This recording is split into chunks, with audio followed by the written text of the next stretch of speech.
big look? Think you can help?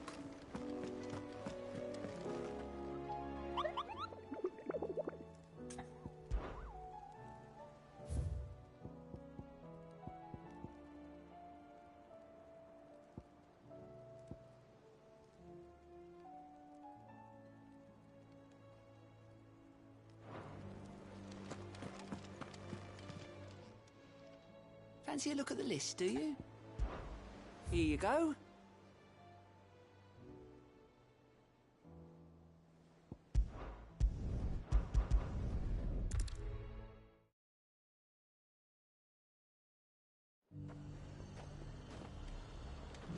The High Cardinal. The Dominion's all but done for. Was that shouting I heard from the barracks?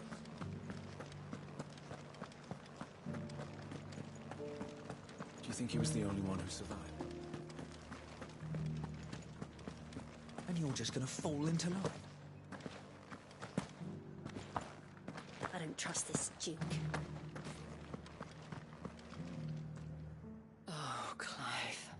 My wards and I may soon be without a home. What's happened? The High Cardinal has descended from his lofty throne and taken up residence here in Northreach. The High Cardinal? Leader of the Council of Elders, second only to his Radiance at the head of the Imperial government. Not that any of those things still exist. Now he goes by his noble title, the Duke of Oriflamme. And what does he want with Northreach? He wants to transform it into a military stronghold, a foundation upon which to build a new Sambrec. He's already secured the support of the various army remnants, with promises that they shall be afforded the respect they deserve in his empire. One built on the confiscated property of the people. He would rob the populace to pay for it. Believe me, I have used every means of persuasion to discourage him from this folly. But for whatever reason, he will not listen to me. What does Captain Philippe make of this? When the town was under attack, it was him the soldiers rallied around. Couldn't he use that influence again? How? By speaking out against one of the most powerful men in Sambrec. A man whose stated aim is to revive the empire Philippe's comrades swore to serve, and to improve the soldiers' lot within it. The captain can offer them a regular supply of gruel, and an occasional trip to the Vale to help them forget the terrors they face each day. The Duke offers them a vision of strength and safety. No. Any attempt to incite mutiny would cost Philippe the support of his men, if it did not cost him his life. But given the mood around town, mutiny may yet be unavoidable. The people have little appetite for further deprivation, least of all when it serves only to elevate others. And who could blame them? Clive, would you appeal to the Duke on my behalf? For your services to Northreach, you have the respect of the soldiers, and they will take you to His Eminence if you ask them. And unlike Philippe, no bonds of loyalty prevent you from speaking your mind to the man. Well, will you try? You could hardly fare any worse than I did. I'll see what I can do. Thank you, Clive. Tell me then, where will I find this Duke of Oriflamme? In the garrison? Overseeing the troops, yes. All right. Wish me luck.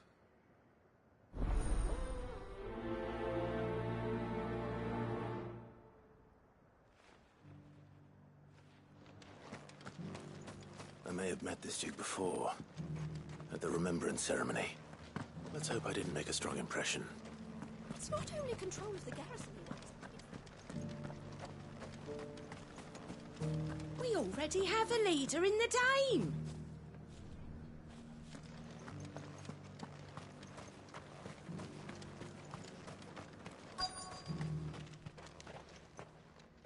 Halt! Oh, sorry about that. You're the Dame's man, aren't you?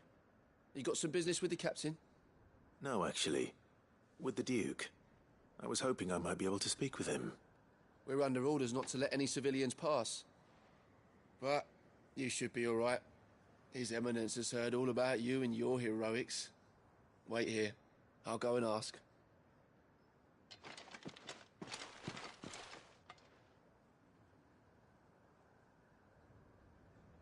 So, you are the sellsword who lent his aid to the garrison.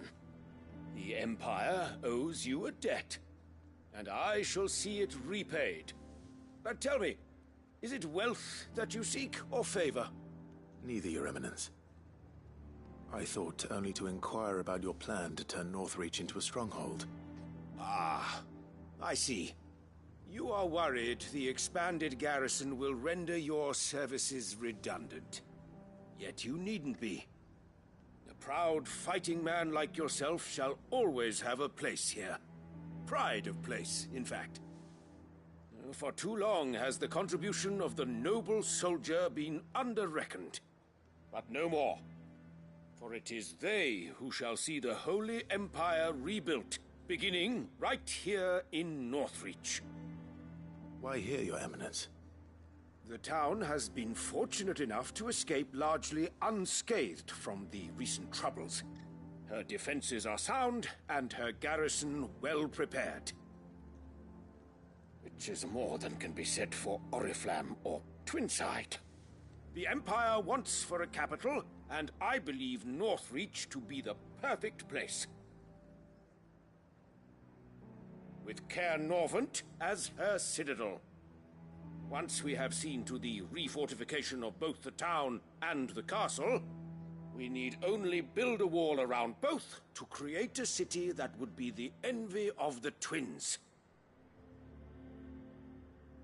Plans are already underway for the construction. Soon enough, these thralls shall learn that they are no match for the might of Sanbreque. I fear you underestimate how dangerous these creatures are, Your Eminence. Should they return in force, you will need all the people of Northreach to come together in defense of the town. Something they may be loath to do if they've been deprived of their worldly goods. The people will do as their leaders command. If Sanbreque is to be rebuilt, she will require a functioning government. One whose authority is beyond question. That is why this levy is necessary. So that any man who wishes to join the army might do so and be fed, outfitted, and paid as befits a defender of the Empire. And yet there are those who persist in peddling the treasonous lie that I seek to steal from the people and drive them from their homes. I suspect they're afraid of losing what little they have left. Precisely. The common folk have little and less, and you mean to deprive them of even that. You would sow the seeds of your new empire in your own salted earth. Sabine, we have discussed this. Yes, and I told you then how putting the empire before her citizens would lead only to revolt. Without an empire, there are no citizens. And in yours, there will be only beggars. Is that what Griga wills for her people? Do not take her name in vain, Sabine. I'll come back later. The citizens revolt. I wonder what the people really think of the Duke's plan. It wouldn't hurt to ask them, I suppose. Let's begin with those on the other side of the wall. Sabine, you are embarrassing me. You're embarrassing yourself.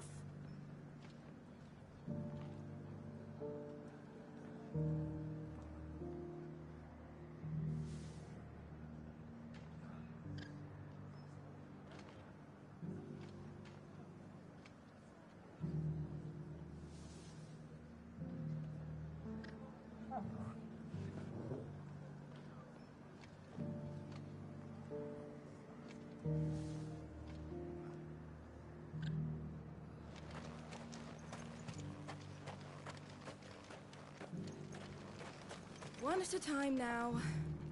Zanai enough for everyone. Thank you. We won't forget this. We don't have much, but the dame had us empty the Vale's larders to see these poor souls fed. Because that is what we do.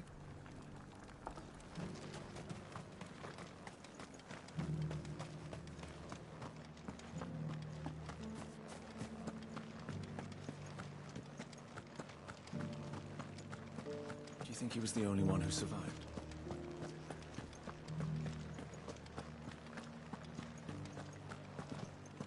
You're that sellsword the dame's so fond of. That was some fine work you did up in Moor. We'll, see to our own affairs from now on now. Duke's got big plans for the Empire.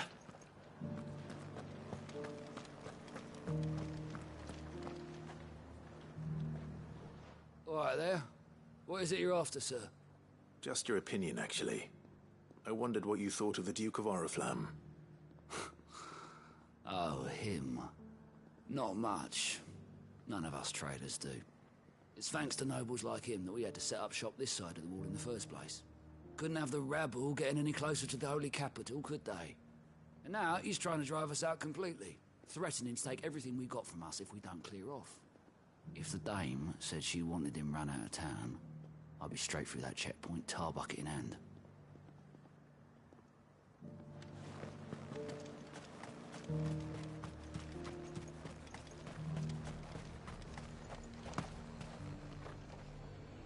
I've been hearing a lot of talk about a certain duke. Nothing good, I'll wager. Going around acting like he owns the place. And with hardly a word to the dame. This is her town, not his. I take it you'd rather she was in charge. As far as I'm concerned, she still is. Just need his eminence to sod off back to Oriflamme.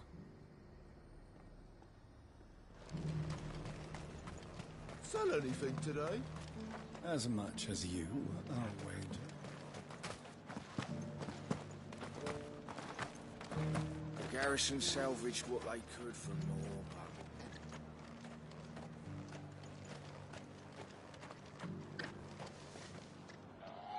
A question, if you don't mind. What do you think of the Duke of Oriflamme? Don't get me started. You build a life for yourself somewhere, earning for some noble to turn up and tell you you've got to hand it all over to him. If he thinks his name and his chains give him the right to empty our purses, he's in for a rude awakening. We'll do whatever it takes to keep what's ours. Whatever it takes. Well, the people seem united enough. What about the soldiers? What do you think?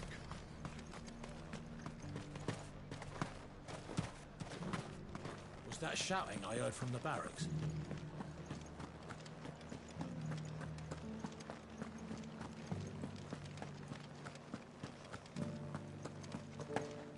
And you're just gonna fall into line.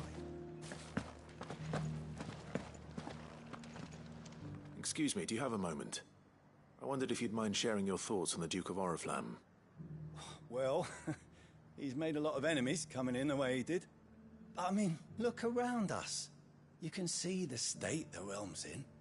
The traders might not like having the screws put on them, but if they volunteered a few more of their hard-earned gil before things got bad, maybe they wouldn't have to. I think the Duke's got a point when he says rebuilding the Empire's the best way of making sure we're all protected.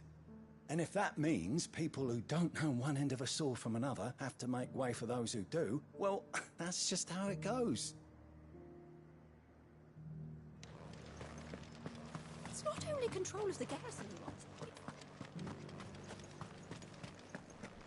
We already have a leader in the dame. One at a time now. Is enough for You. You're the one who was talking to His Eminence. On the dame's behalf, yes. I was trying to persuade him not to take the people's goodwill for granted, but it seems my words fell on deaf ears. What do you think of his plans? I'm a soldier, mate. He tells me what to do, not the other way round. Listen, I've got nothing but respect for the dame, but I've got a family to look after. That's where my loyalties lie, not with the town or the Empire, but with my wife and children. If the Duke can get us cement and the equipment we need to fight off those blue-skinned bastards, I don't care how he does it.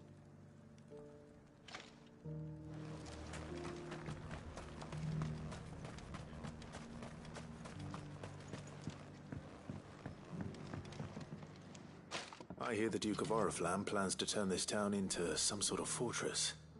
Do you think that's a good idea? It's not for me to say. All I know is that unless the Emperor orders me otherwise, His Eminence's word is law. Look, no one likes all these taxes and tariffs, but empires don't come for free. Once Sanbreque is back on her feet, we'll all reap the benefits.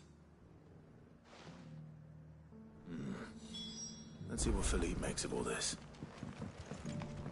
Sabine, you are embarrassing me.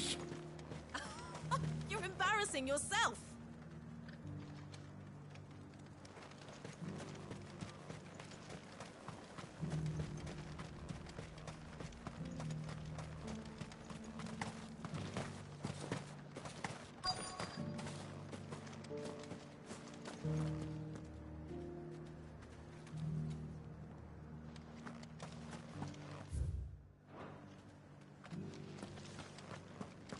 Welcome back.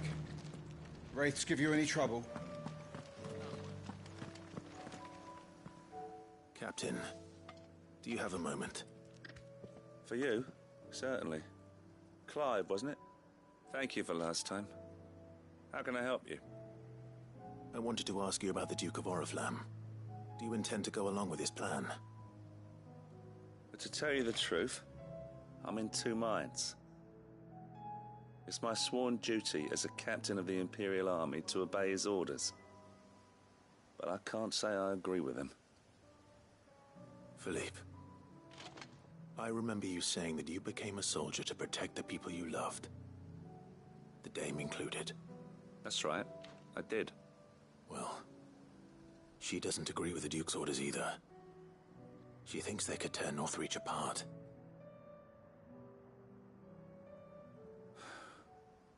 And she's probably right. Thank you, Clive. I know what I need to do now. Protecting the people I love is what matters. Doesn't matter how. Well, duty calls, so I better go. Thanks again.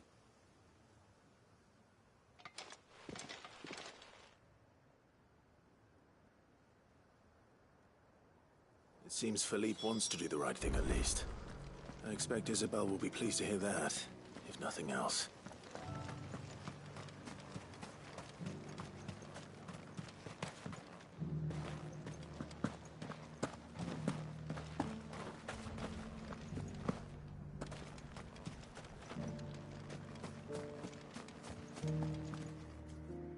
Ah, Clive. How did you fare? Were you able to speak with the Duke? I was, but...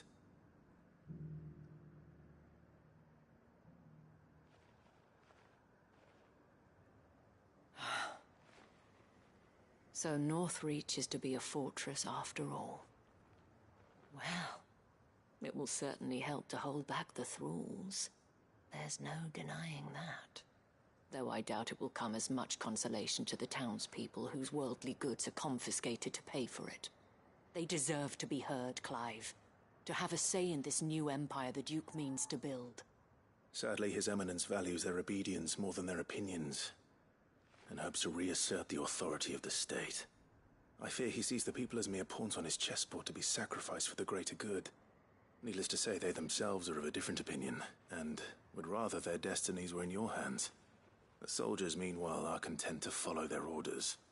And not just because of the Duke's rank, but because of his vision. I thought as much. Had I sworn to protect Sanbreque, I dare say I too would want nothing more than to see it rise from the ashes. Thank you for trying. But the battle is lost. I don't know about that. What happened to your uniform? I handed it in, along with my resignation. Told the lads I wished them well, but that I owe it to those I love to call it a day. But why? Because I realize what really matters to me. Not following some nobleman's orders for the sake of it. but protecting what I care about. Protecting Northreach. I honestly don't know when those monsters will return, but I'm certain they're not finished with us yet. And when they do come back, we need to be ready for them. We need to stand together, all of us. And with you to lead us, milady, I reckon we can do it. It was you who finally convinced me, Clive. There's no point following orders if they go against everything you believe. Indeed. All of us, standing together. That has always been Northreach's best hope, and one which still lies within our grasp.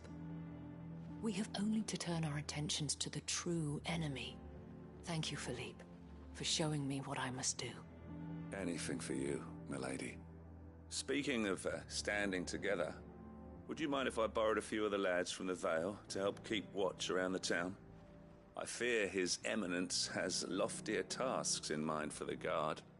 Not at all. Be my guest. Wouldn't be the first time.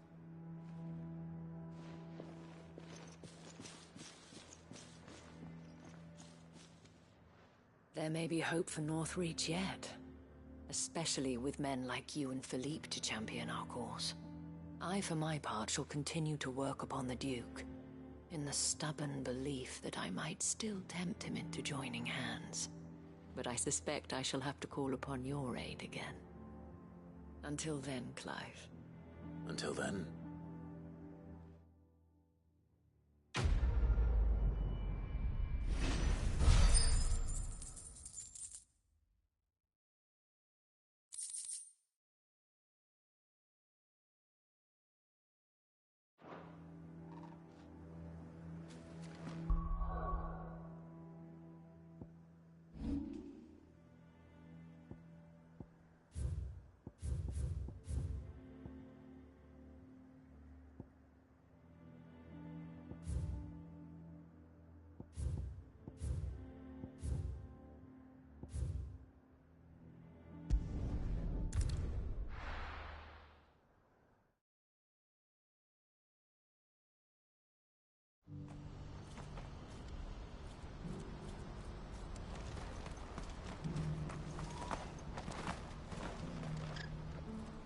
Ah, Clive.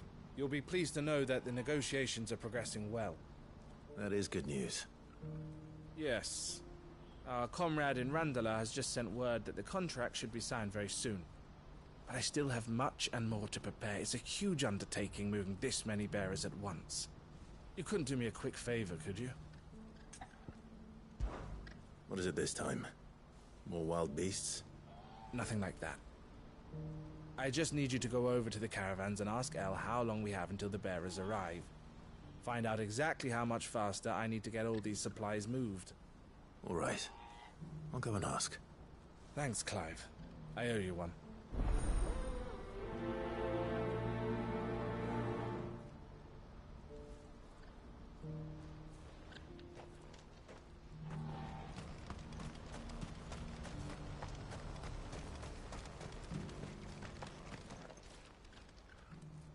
Don't blame yourself, El. This is their fault, not yours. I know, but... No buts about it, all right?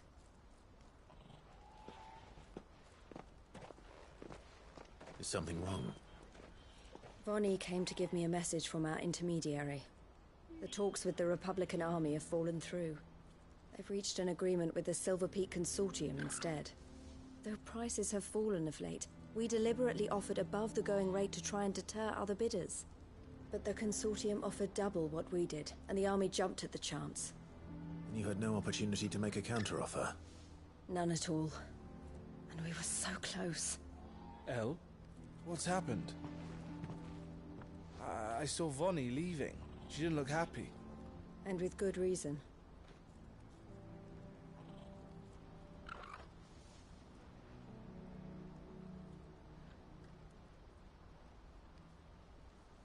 But I thought we were the only ones the Fists were speaking to about the bearers. How did the Consortium even find out about this? It's not so surprising. They have ears all over the Republic. This isn't over. The Consortium will have to sell these bearers eventually, and at the price they paid, buyers will be few and far between. I'm going to Randalar myself. Alone? You sure that's wise? Are you offering to be my bodyguard? How kind. Meet me at the checkpoint near the capital gates. I'll send an owl ahead and request a meeting. You go to Cashlock, Theo, and get everything ready. We've waited far too long as it is. Even if I fail to free these bearers, there will be others. Someone needs to prepare the place and keep any prowling beasts at bay. Oh, and that's me, is it?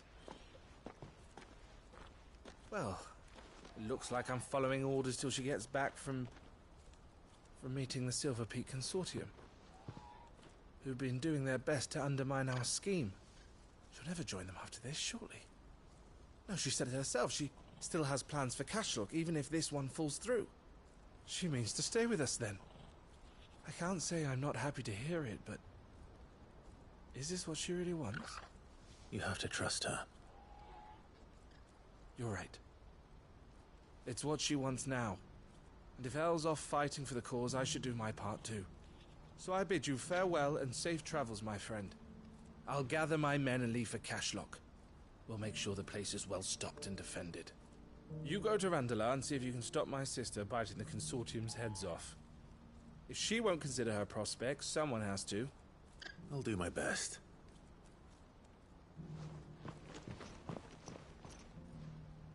All right. To Randalar then. And better not keep Eloise waiting.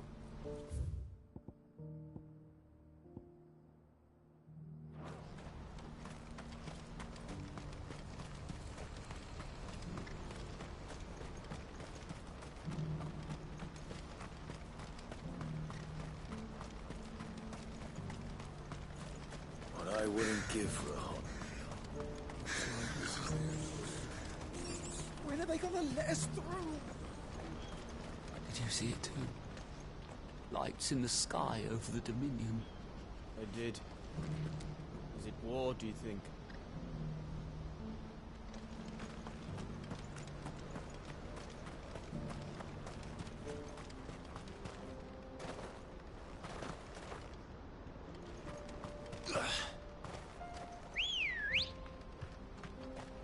Ready, go? Faster!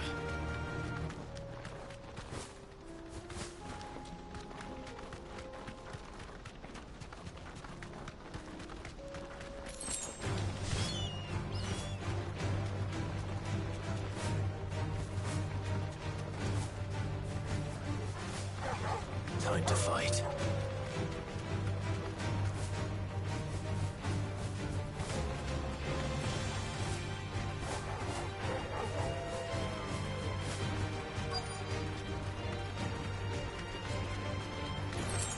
You deserve a rest.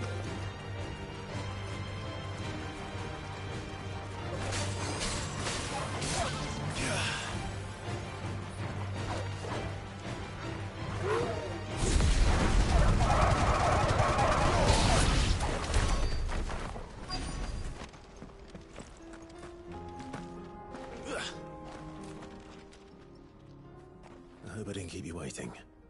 Did you arrange to speak with the Consortium? Here they are now. You wish to consult with me? I did. It's about the bearers you recently purchased from the Fist. We had all but finished making arrangements to buy them ourselves, and then you stepped into the fray. You misunderstand. The Consortium had an interest in purchasing them from the very first. It was only our regard for you that kept us from bidding. But your hesitancy in accepting our offer to you suggested that the regard was not mutual. And so we resumed our business. I did not hesitate. I am simply not inclined to make such decisions without first giving them due consideration. But what is done is done. Come then. How much do you want for them? Alas, you are too late yet again. We rarely take on such unconventional merchandise without a purchaser in mind. The bearers belong to him now. Who is your buyer? A trader from across the water. A most demanding fellow, if it's any consolation. He insisted the bearers be fed, dressed, even given their own bunks for the voyage over. That's what you get when you deal with continental types. I wouldn't know. Oh yes, the culture on the continent is quite different to ours. They pay good money for bearers not fit for the knacker's yard, and treat them like kings. But as long as they pay... That does sound unusual. No matter then. If they've already left our shores, there's little that can be done. Allow me to withdraw my interest. And with it, my interest in joining your organization. My associates will be sorry to hear that.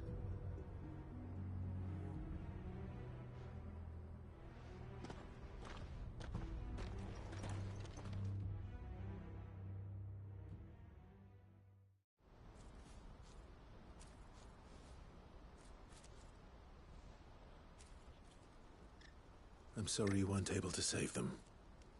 As am I. But I only have myself to blame. He was right, you see. The Silver Peak Consortium did intend to buy those bearers before I did. Their representative hinted at a possible purchase when he came to recruit me. I feigned interest in joining them in the hope he might be encouraged to tell me more. And he did just that. As soon as he left, I sent my own offer to Randalar. So you never... No. I entertained the Consortium's proposal solely so I could learn more about those bearers. But I was a fool to think they wouldn't find out. I knew exactly who I was dealing with. You tried. I did. And if what he said was true, the bearers are to be well treated. Which is something, at least. But they deserved more. I wanted so badly to see them freed. Eloise! Eloise! Word from Cashlock. The village is under attack. A pack of beasts have come down from the mountains, and there's a dragon at its head.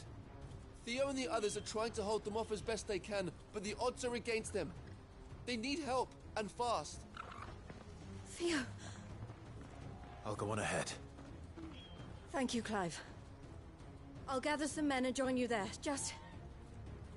make sure he's safe.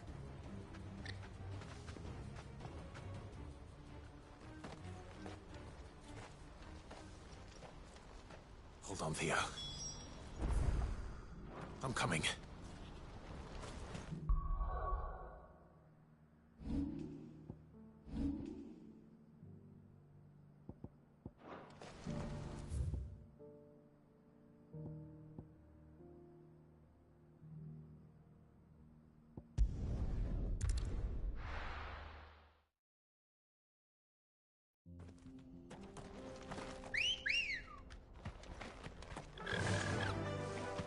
Run like the wind.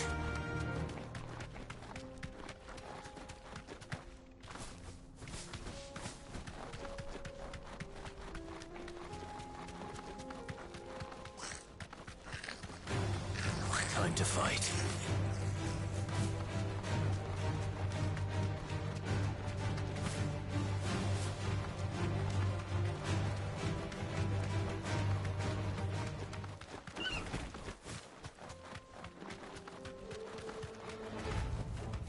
That'll do, girl. What's the situation?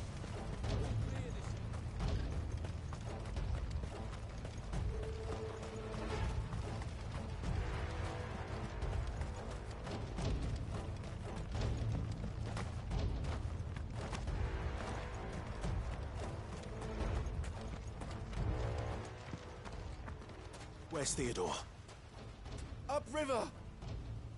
He led the dragon that way to keep it from the village, but the whole area's flooded with ether. We just have to pray he makes it out in one piece. I can do better.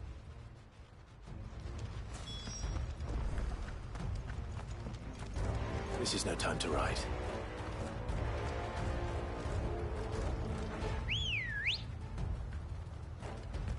Good girl. Fly, Ambrosia.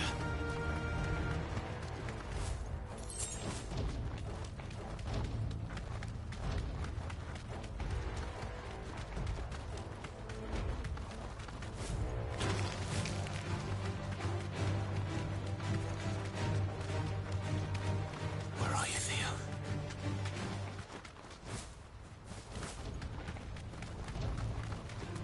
All right.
waste any more time. I need to find Theodore before that dragon does.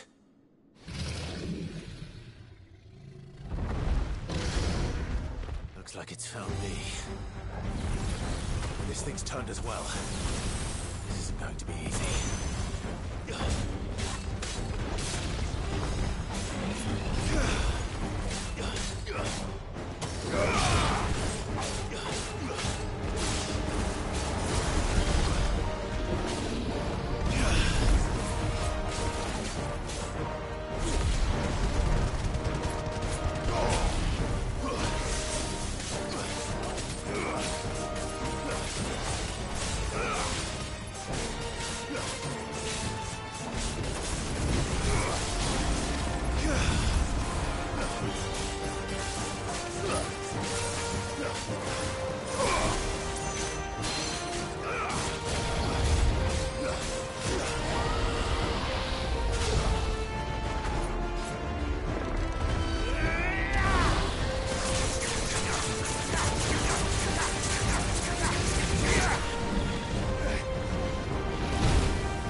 Theodore, you had me worried for...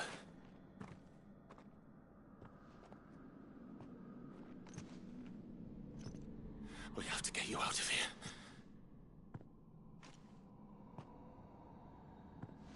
I think it might be a little too late for that. Bearer or no, there's only so much ether a man can take, and that Drake just wouldn't let me leave. You have my thanks, Sid, for finishing what I could not. For keeping Elle's dream. Theodore!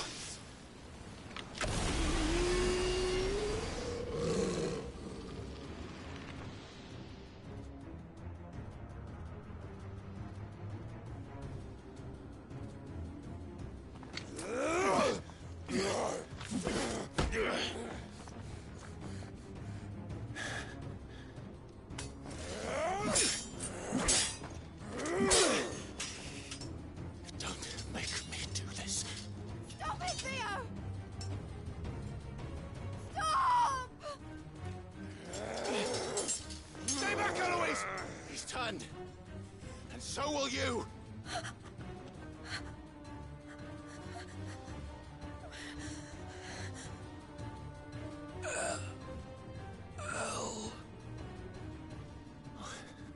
Theodore.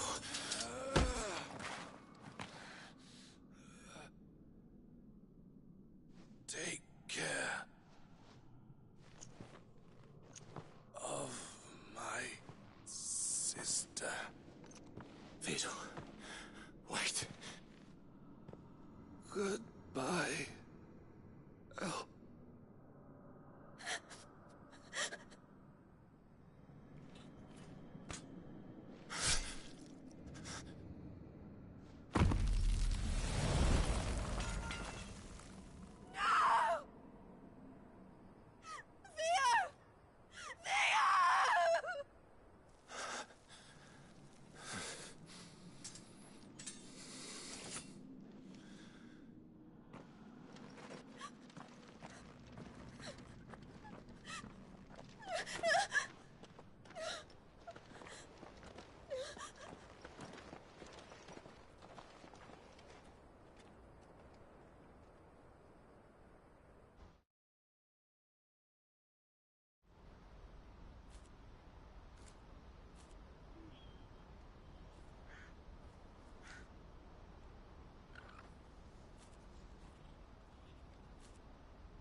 Thank you, Clive.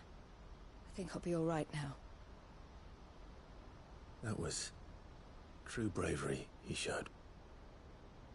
Leading the dragon away from the village like that.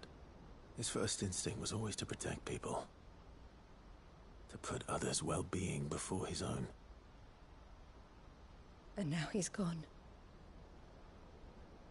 Because I sent him to that place, against his will. It wasn't against his will. He was ready to do whatever it took to show you he could stand on his own. So that you would finally be free to live your own life. To live my own life? He never could come to terms with the choice I made. What exactly happened? You once told me Theo was the first bearer you ever helped.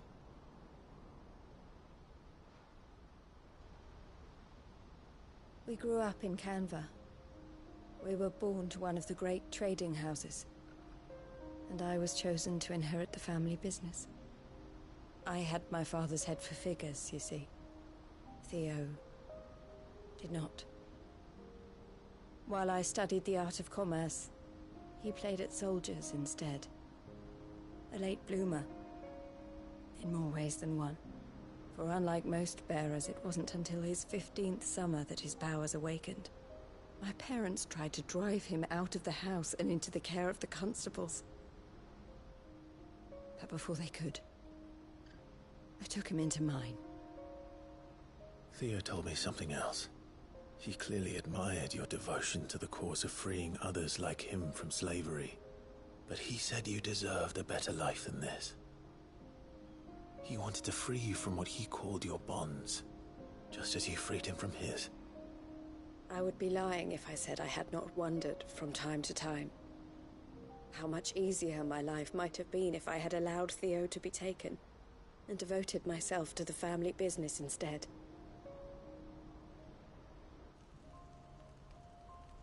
But I have never regretted the decision I made. Being with my brother meant more to me than tradition or reputation. I only had to look at him to remind myself of that night and the choice I made, and the fact that I would make the same choice again in a heartbeat.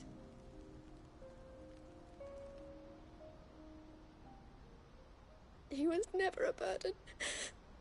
How could he even think that? If anything, I was the one who weighed him down. You weren't, Eloise. He said it himself, that he had always been grateful to you for saving him, and that he wanted to repay you by letting you live the life you were denied. Neither you nor Theo weighed each other down. You loved one another.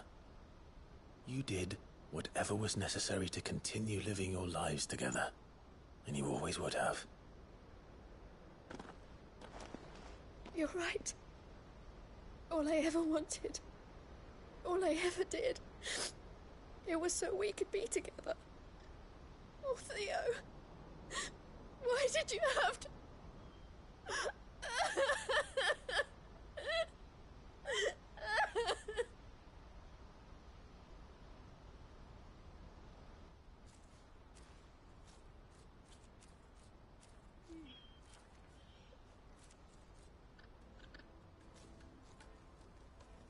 I know Theo wanted me to move on, but I'm staying here at the Crimson Caravans to continue our work. We can make a difference here. We can help people, save them. I need nothing more from life than that. So I'll carry on doing what we do, ensuring that goods, people, bearers get where they need to be, bringing smiles to people's faces, just like we always have, and to Theo's, wherever he is.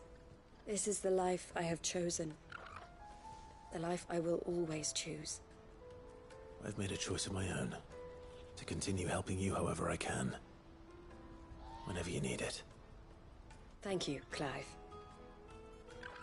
Let's go on together, then. For Theodore.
Are you buying or selling?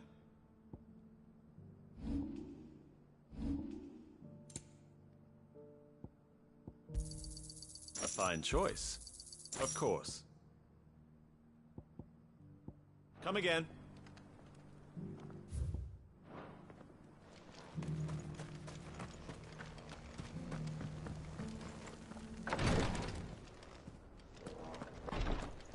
The greater number of our order live among the masses, hidden in plain sight. Even here in Tabor, our brothers and sisters pose as common folk. If any should reveal themselves to you, I beg you keep their true identity secret.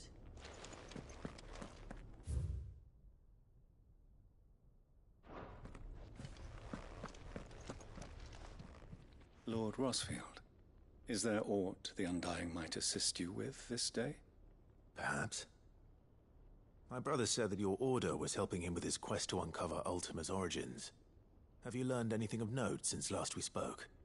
Little and less, I regret to report. I see. Be assured, however, that we will not rest until the truth is known. Even now, our archaeologians scour ruins in every corner of the realm for traces of Ultima's touch. Fallen ruins, I take it. Dating back as far as Phoenix Gate. Indeed. Ultima's thralls are oft sighted among the remnants of the fallen civilization, as if protecting the secrets concealed within. Secrets we'd see unearthed. Should our methods be of interest, my lord, mayhap it would please you to observe some of our number at work. Would that be possible? Of course. A survey is being conducted not far from here. Perchance you are familiar with Kretov, a small hamlet built around a fallen airship. I was due to visit my colleagues there to collect their preliminary findings, but if you would consent to do so in my stead, I'm sure that they would be honored to relate any discoveries they have made to you directly. All right. I'll go and meet with them. They will be most gratified, I am sure. Might I suggest you take the road through Titan's Wake? It will lead you straight to the village after but a short walk. Thank you. I will. I wish you a safe journey, my lord. May the Firebird's flames burn ever in your heart.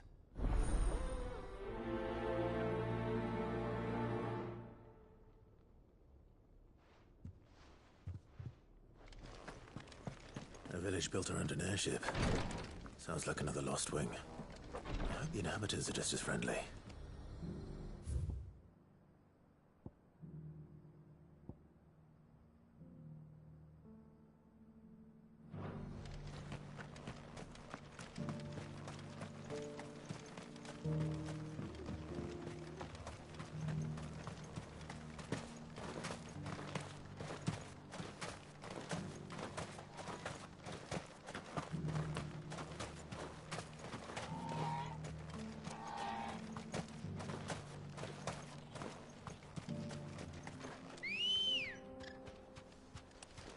Let's go.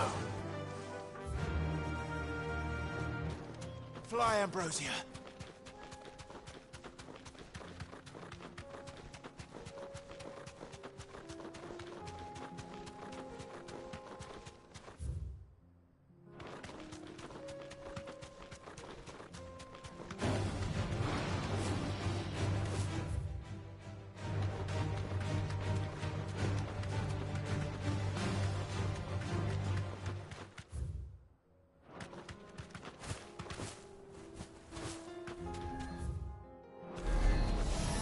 Enough of you, are there? Be safe.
Don't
get surrounded.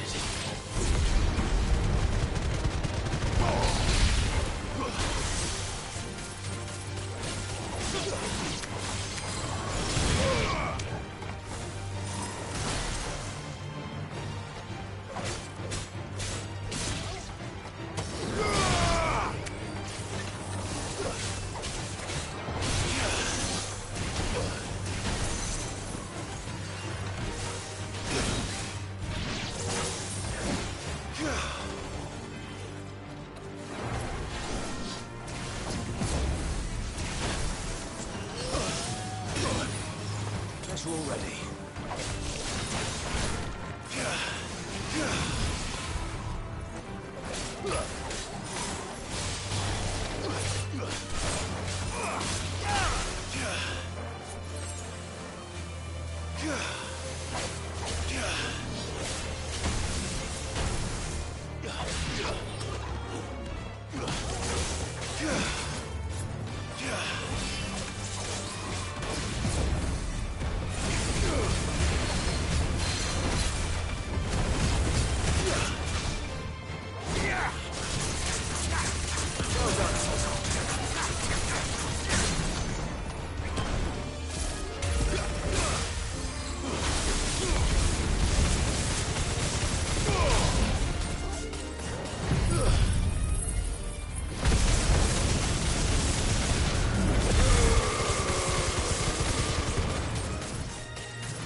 Come on.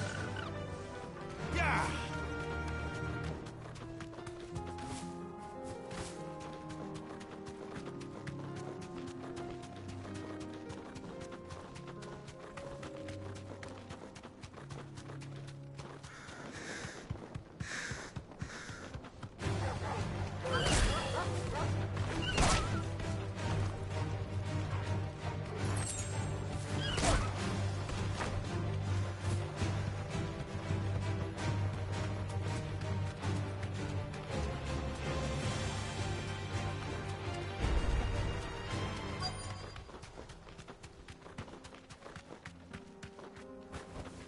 Straight home now.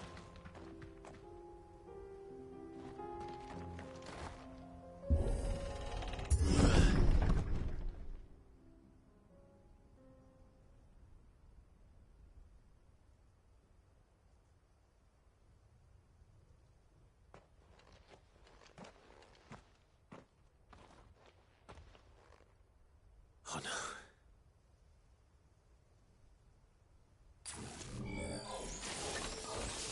You'll pay for this. They still be survivors.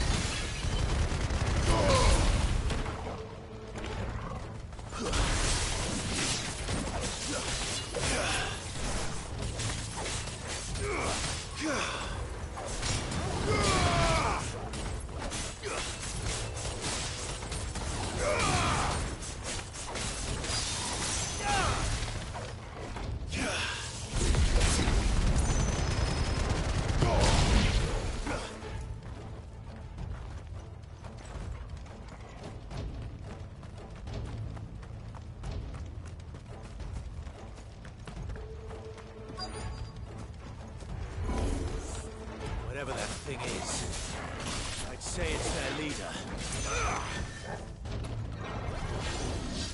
Nice try.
Should have stayed in the past.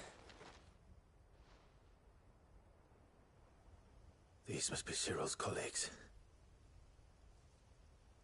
You have our thanks, stranger. Who are you? Ah, forgive me, my lord. I did not recognize you. You are Lord Rosfield, are you not? We are archaeologians tasked with surveying this site. When the echoes appeared, Our brothers here occupied their attentions. Thanks to them, and to you, we were, for a mercy, able to see our duty to its conclusion. You call that a mercy? Your brothers might still be alive if you put their safety before your duty. Surely this survey wasn't worth dying for. We are charged with uncovering Ultima's origins. A duty of the highest import, as I'm sure you will agree. And you think your dead brothers would agree with you too? I know they would. They gave their lives for the cause, an honor to which all Undying aspire. Now, to what do we owe the honor of your presence, Lord Marquis? Cyril told me of your work here, and I agreed to collect your findings in his stead. I see. That is most kind. Pray, take them then, with our humble thanks. May the Firebird's flame burn ever in your heart, as it does in ours.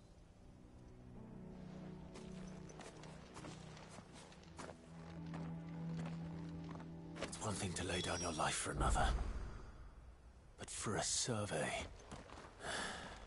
I suppose I'd better get this back to Cyril.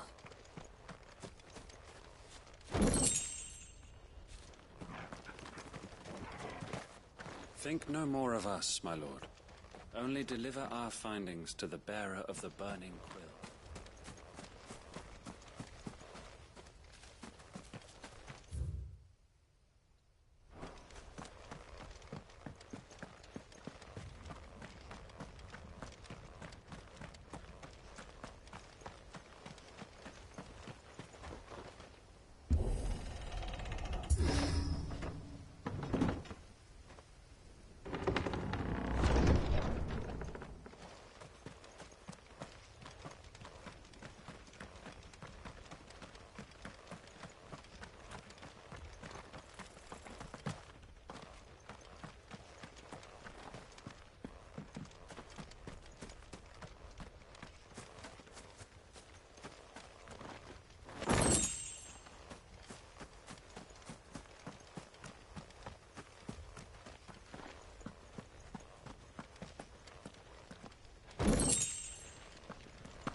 Let us continue then. There is a second hull further in. I shall prepare the parchment.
Ah, you are returned, my lord. I collected your colleagues' preliminary findings. Here, take them.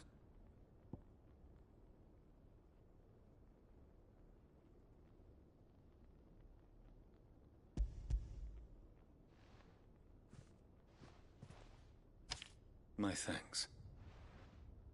I shall study them and inform you forthwith if I discover aught that might aid you in your fight against Ultima. Cyril, your survey party suffered several losses in Kratov. Losses which could have been avoided. Had the others not chosen to complete their work, instead of saving their friends. Were these your orders? No. This was their choice. Every Undying devotes his life to the service of the Phoenix.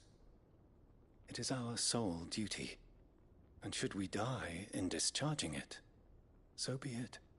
Even when death is avoidable. My lord, I fear that this is not a point over which it would be fruitful to argue. The Undying have served the Phoenix for countless generations, and your opinion of our methods, however earnest, is not like to change them. We live to serve the Phoenix. Our very order exists for that purpose, and that purpose alone. Cyril, I know that you and your brethren answer only to Joshua, but allow me to offer you a word of advice. It does not further the cause of the Phoenix to have his loyal followers surrender their lives without good reason. Provide your survey parties with an escort, that they might live to do their duty for years to come. Think not only of how you can serve the Phoenix, but how Joshua would want you to serve him. Please. For all our sakes. I thank you for your advice, my lord. If you will permit me to respond, our faith in his grace, Joshua Rossfield, is absolute. And we of the Undying will do what we believe is right to fulfill our duty unto him.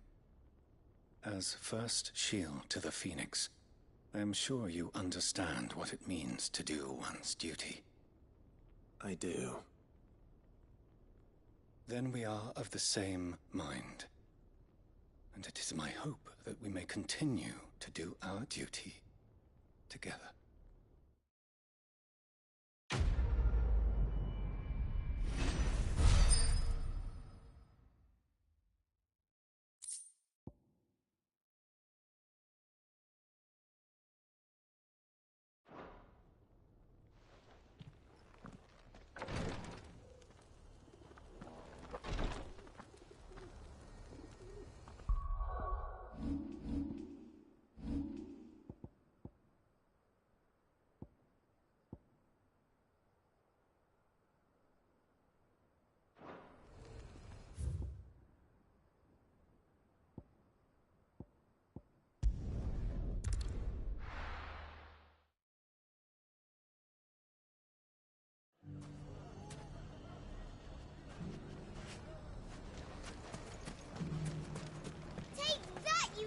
thief! And that! Stop it, Renz! It's dangerous! Clive! To what do I owe the pleasure? I just wanted to see how the town's been faring since you brought everyone together. Since we brought everyone together, all is absolutely wonderful. Conrad and Natalie's hands remain safely away from each other's throats, and firmly at the helm. Our stores are full, and the bandits still too disorganized to raid them. Just as the good Lady Jane and Lord Underhill intended. Are you a lord? Lubor's going to be one too. They're going to make him the Lord of Dalamil, because of how he stopped all the grown-ups from fighting. It's the mayor of Dalamil, dear child, and the vote hasn't taken place just yet. But if the people wish me to lead them, I shall. And my first act will be to build a school so that menaces like you two learn not to interrupt your elders. Speaking of menaces, there may be a rather worrying one just over the horizon. May there indeed. I'm afraid the example Conrad and Natalie set in putting aside their differences and presenting a united front might have caught the bandits' attention. And they might have elected to take a similar approach. They have formed what one could call a League of Outlaws, and they grow more organized by the day. But we'll fight them all off just like last time, no matter how many of them there are. Won't we, Lubor? Of course we will. If we continue to work together, we can overcome any challenge we choose to face. The longer we avoid facing this one, the more difficult it will be. Until the only way to overcome it might be to run for the hills. Our best hope is to nip these efforts at organization in the bud, by finding those ne'er-do-wells who have yet to join the cause, and ensuring that they never do. Perhaps a certain Lord Underhill might be willing to lend us his aid once more? How could I refuse? Thank you, my lord. Victor will fill you in on the particulars. I have him stationed by the Desert Gate, receiving and collating reports from my scouts. Such an amenable soul. He reminds me of you. I'll go and speak with him.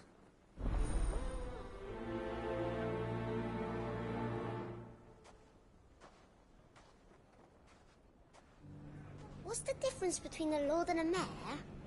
That's easy. One of them swings a sword, the other forges them. A League of Outlaws. Sounds like we have some competition.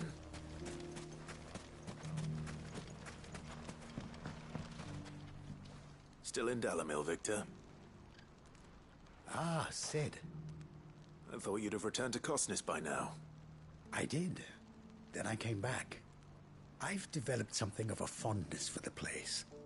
And having worked so hard to see it saved from one fate, it would seem remiss to abandon it to another. A sentiment Master Lubor certainly isn't shy about exploiting. Hence my doing his bidding yet again. You're not the only one. What does he want you to do? He asked for my aid in putting down the bandits. And he said that you might be able to help me find them. Then you've come at just the right time. I was on my way to speak with Conrad about how to organize our forces. There are more camps in the vicinity than we can safely strike at once. But we must strike together, and we must strike soon at as many camps as we can. We can't give this league of theirs time to rally its forces. All right. Which camp shall I take? There's one upriver. Just out there, across the dunes. Leave it with me.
Those ne'er-do-wells want to band together, let them. They'll be no match for us. Come on.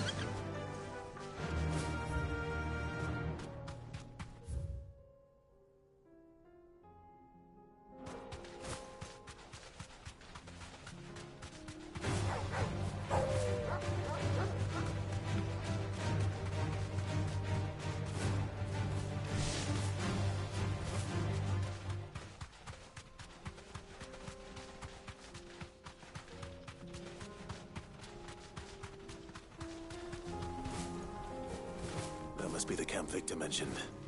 Come on then, Toggle.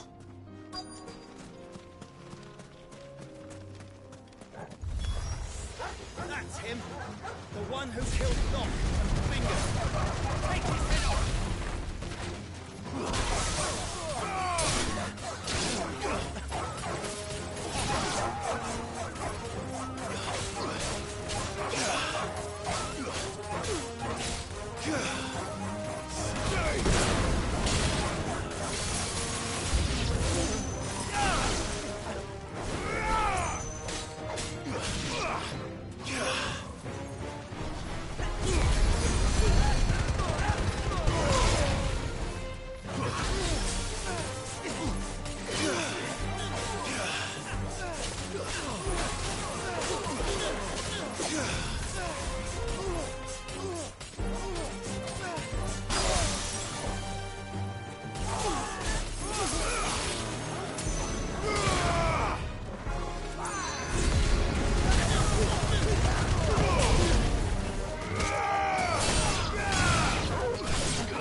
I'd better let Victor know.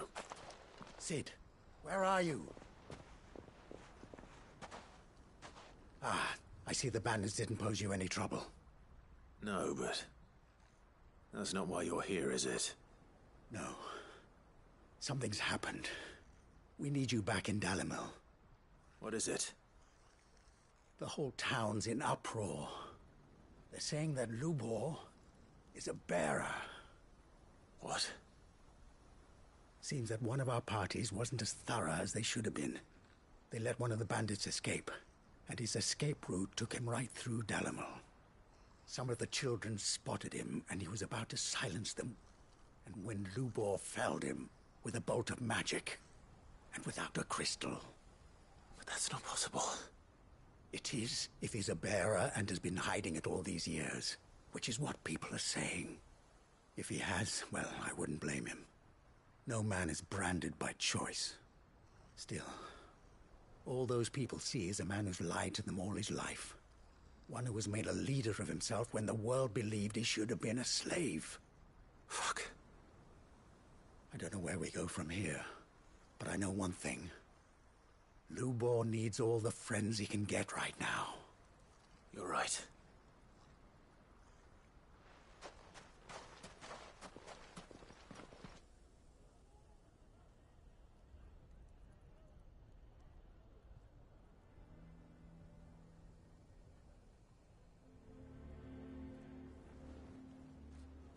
And now everyone knows. I made it a habit to keep a crystal close at hand for just such an occasion. And when that occasion arose, I forgot to reach for it. Well, it was bound to come out sooner or later. We're sorry, Lubor. We tried to keep running, but we just couldn't anymore. There's nothing to be sorry for. I rather enjoyed playing the hero for once. All that matters to me is that you two are safe. Look at him talking to his betters like it's nothing. All lies, I'll wager. Just like the ones he fed us all these years. Once people make up their minds, it's hard to change them. We need to do something, and quickly. Convince the people not to let their prejudices blind them. Convince them that nothing has changed. That their enemy lies outside these walls, not within them. You're right. We should speak to everyone. I'm glad you agree. I'll handle the townsfolk. I'm a Dalmec born and bred. They listen to me. You head to the tavern. Make Conrad and Natalie remember who Lubor really is. They know that Lubor and I are friends. I might not make for the most impartial of interlocutors. Lord Underhill of Randalar's League of Merchants, however, is a trusted and impartial mediator of note. I'll do what I can.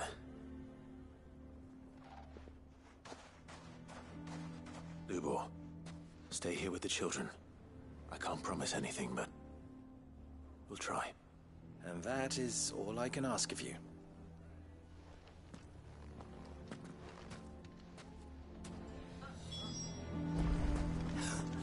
Why are you taking the bearer's side, Victor?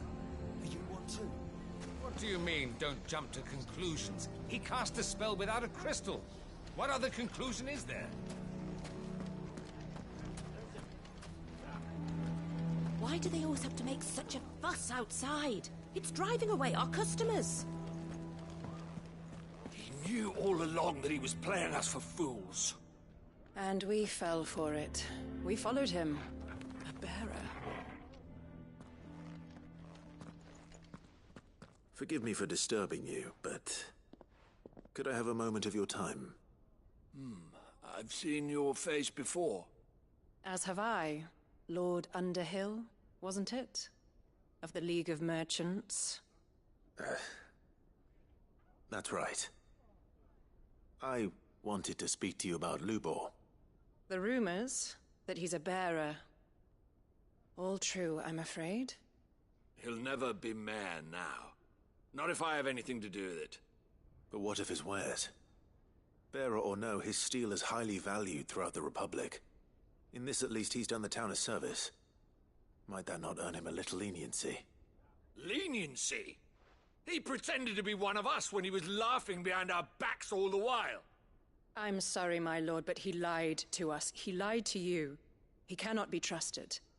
So what do you propose? Will you drive him from his home? Close his forge? Perhaps. That is a question for the people of Dalimil. And they will thank you not to get involved.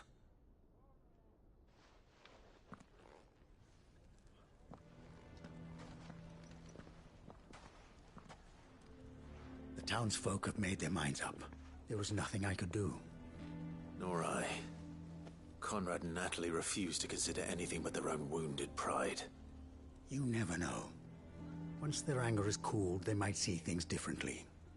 For now, we should report back to Lubor. All right.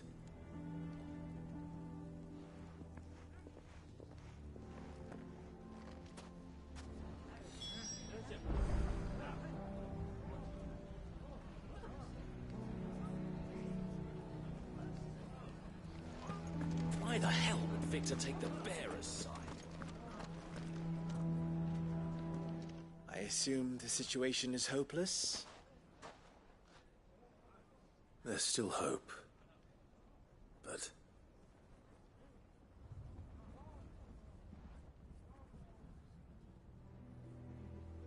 But perhaps not in this lifetime, I think it's fair to say. You mustn't think like that, Lubor. Give them time. They'll come around. We'll talk some sense into them in the end, you'll see. No, you won't. And your efforts would be better spent elsewhere. But Lubor...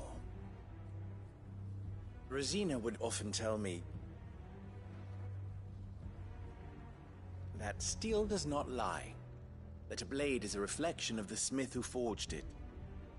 To yourself be true, that was her point. Rather an ironic one when you consider that her life was taken with a blade of her own making. But I do not doubt that she was always true to herself and what she believed in, right to the end. And so must I be. I must do what I know to be right, no matter what others might think of me. And now, I know what that is. I must embrace my new role of villain so that the people of Dalimil have something to unite against. For only united can they hope to stand against the threat that awaits them. I'll need to make a suitably dramatic exit, of course. Don't go, Lubor. You're the only one who was ever kind to us. We'll be all alone. Again. Trust me, little ones. It is for the best that I go. Not only for the town, but for you, too. How could it possibly be for the best? These children need you. The least you can do is give the townspeople a chance to change their minds. I would not take it, Victor. It's over. Over, you say? And so just like that, you're going to throw this town and these children to the wolves? I thought you were better than this. But it seems you had me fooled as well. Victor. Forget it. Do what you will. You sure you're making the right choice, Lubor? Of those available to me, I believe it's the best one. Yes. But where are my manners? Here. A reward for clearing out that bandit camp. Right then. I have packing to do. If there's anything I can do. Anything. I'll bear it in mind. Thank you.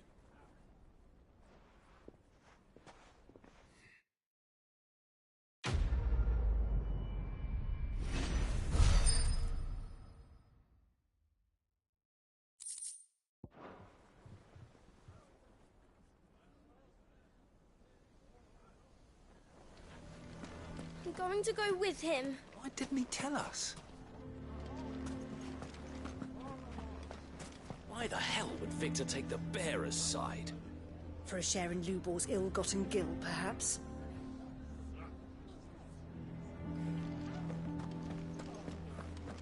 Can you believe we were going to make him mayor?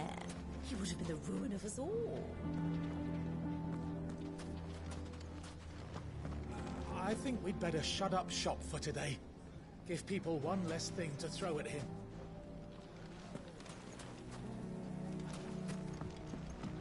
Sounds like something's happening in the square. I wonder what.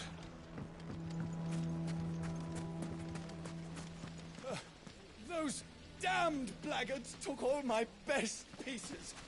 Just my luck that we were robbed by connoisseurs. Daddy, what happened to your crystal? It broke some. We'll be getting another.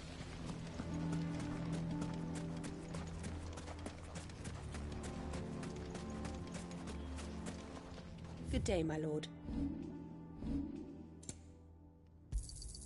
An excellent choice.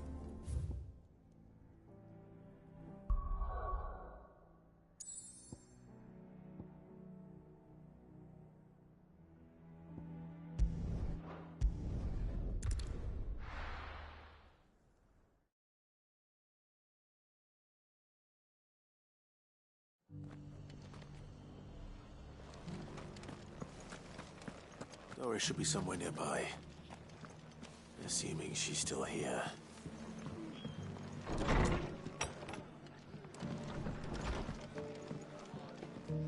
Ah, Clive. I was just about to send for you. I'd like you to take something to Sir Wade up in Eastpool. Seeds for planting. Thought it was about time they started growing their own food. I'll keep providing them with whatever they need in the meantime, of course. But if Eastpool's going to survive, it's got to be able to fend for itself. As of those poor bearers. They've lived their whole lives in servitude, but now they're their own masters.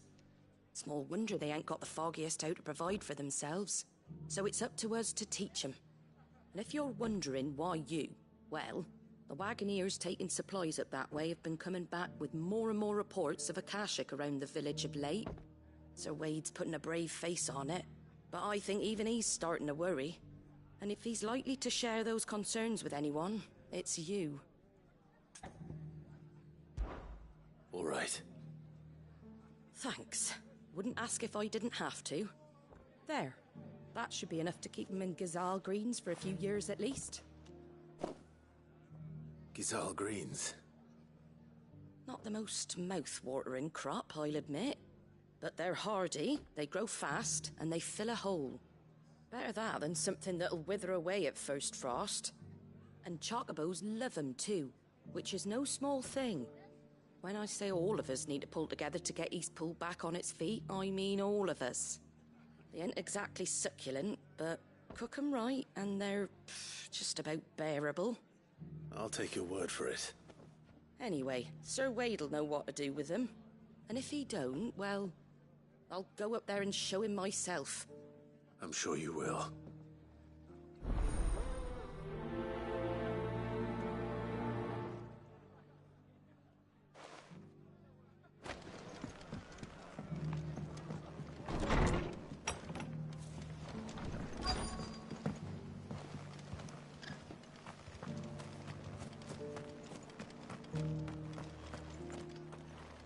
The world seems to be changing so fast lately I can hardly keep up. But what I do know is that there's more bad news than it doesn't still hurt, does it? It's been a pleasure, Doris. Just like old times. I'll give your offer some thought, my lady. How goes the investigation? Sid, what brings you to Martha's Rest? You. I heard you were out here on your own, tracking our slaver. I trust you're being careful. Of course. And it had to be me. The bearers from the Dragon's Eyrie confirmed a long-held suspicion of mine that the slaver we've been tracking is an old acquaintance. She's no fool. If we'd come in force, she would have spotted us straight away, and then vanished without a trace. That was her just now, wasn't it? So, was it a fruitful reunion? I'd say so. She tried to recruit me. Seems her time in Rosaria is coming to an end. She's abducted bearers from across the region and is looking to smuggle them back into Sambrek. After her brush with those beastmen on the road to Northreach, she hired herself an Imperial escort, which she wants me to join. She's dangerous, Sid, but I think I can stop her. Then I'm going with you. I'll take care of the escort. You can see the bearers to safety. Where are they? The Baum Archers, soon to break camp. You go on ahead. I'll follow once I've sent word back to the hideaway.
But the Guardian's saying we're supposed to grow our own food.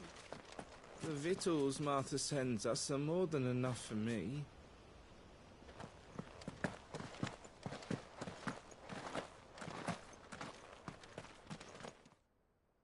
Ah, Lord Rossfield.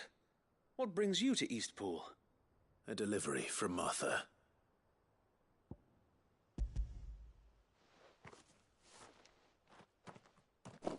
These are Gizal green seeds. Martha's keen to cut the apron strings, then, is she? I jest, of course. You see, I had thought we might be able to revive the old wheat fields, but they'd long since gone to seed, only without the seeds. Martha was hoping you might be able to show the bearers how to plant and tend these, so that they'll be able to fend for themselves. That's not a bad idea. These bearers had only recently escaped their bonds before we brought them here. They know little of freedom, of providing for themselves and their loved ones. Unless we teach them how to live like free men, I fear that all we have achieved in bringing them here is to exchange one master for another. Not that myself and the Guardians have been the best example to them so far, subsisting almost entirely on Martha's charity as we do. It's about time we all started to provide for ourselves, bearers and Guardians alike. Unfortunately, we've been a little too busy of late to focus on much besides bolstering our defenses. There have been alarming reports of... The Horde is closing in. They're coming, so wait, all of them. Time it all. I thought we'd have more time. Gather the men in the square. Send to the rest for reinforcements. Yes, Sir Wade. The Horde. A Kashek, a veritable legion of them. They've been seen prowling around the northern reaches for a while now. We don't have the numbers to hold back a swarm that size. I had hoped to build a perimeter wall so that myself and the Guardians might be able to defend the village, but...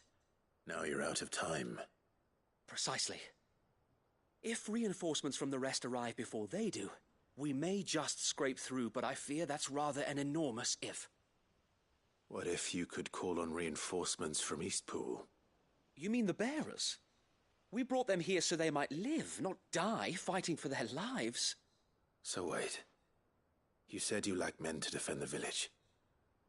Are the bearers not men? Do they not wish to see Eastpool saved? Though they may not be trained soldiers like your Guardians, what help they are able to offer could still prove the difference between victory and defeat. You're right, my lord. I will appeal to them.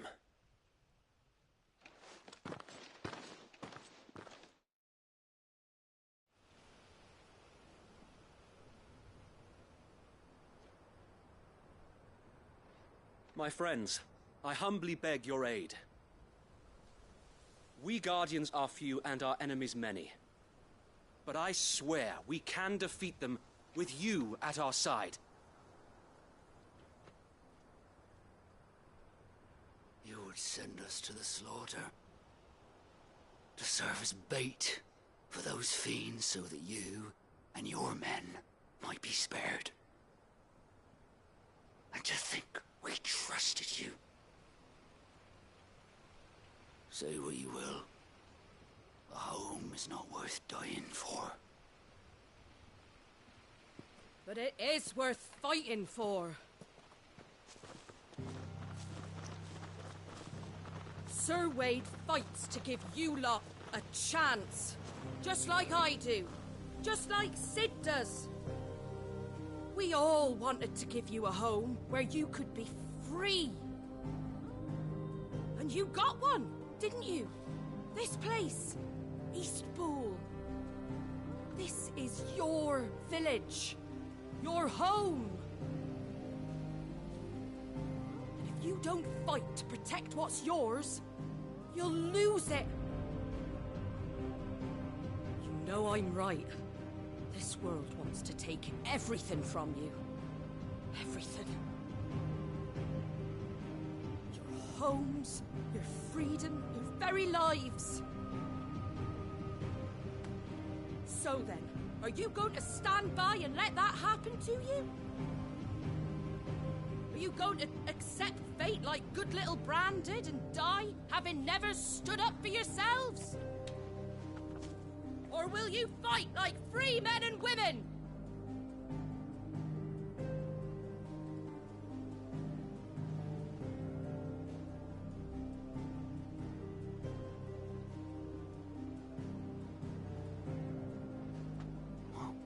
What are you doing? All right. Give me a sword. I never dreamt I'd have a home of my own. And now that I have, I don't want to lose it. I will protect what's mine, or die trying. We all will. Free men and women, fighting together.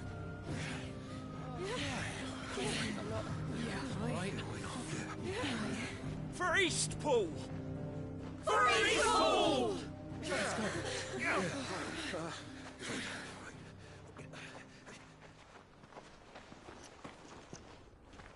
Thank you, Martha. Don't mention it. Just promise me one thing. That you'll show them how freeborn fight.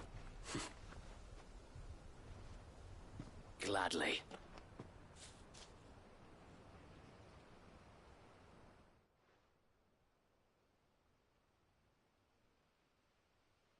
Well, if it was numbers you were lacking, you certainly won't be now. Thanks to you. Me? Oh, I just love the sound of my own voice. Lord Rossfield, my lady, we're ready. So what's the plan of action? We'll divide our forces into several small detachments, each made up of guardians, bearers, and guards from the rest. These will position themselves at strategic points around the village. Upon engaging with the Akashic, each detachment will keep the creatures occupied as best they can, steadily retreating all the while. You're going to lure them into the village? I am. We will have neither the time nor the resources to treat the wounded, so injuries must be avoided at all costs. Instead, we will focus purely on defense at first. By coordinating our withdrawal through the use of messengers drawn from among the bearers, we will aim to have the swarm converge at a point of our choosing. With luck, that point will be the village square, the perfect place for our most able warriors to surround them and fall upon them, and for you and I to finish them off. A sound plan, but one that'll require a leader with a cool head and strong nerves to coordinate the retreat. I'd say you have both in abundance, Sir Wade, but you'll be needed. Please, leave the last of the fighting to me. Ha! And let you have all the glory. Sir Wade! They're here! Then you know what you must do. We work together, everyone playing their part, each shielding the other that no man might fall, that Eastpool might live on. For Rosaria! For Rosaria! We've no time to argue, my lord. I'll do as you ask. And I will do as you ask. Suppose we'd better do our bit too then, eh? Right you are, Martha.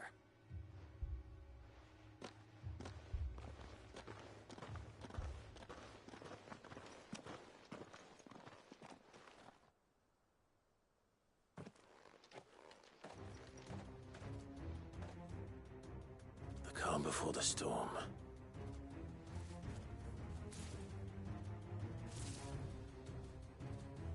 And here it comes. I will not let this village fall.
Farewell.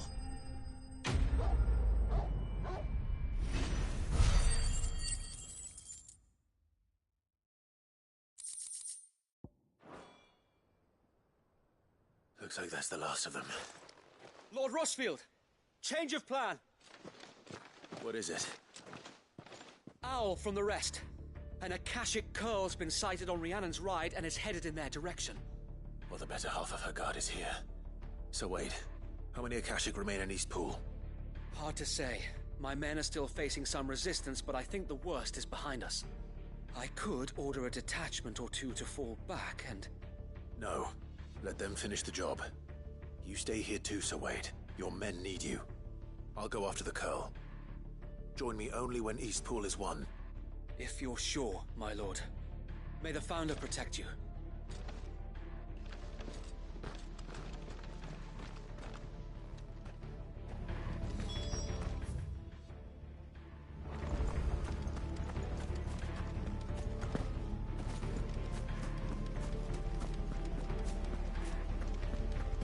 Come to tell me an Akashic curl's heading towards the rest? The curl was sighted on Rhiannon's ride back towards Martha's Rest. East Pool will be safe in our hands, my lord.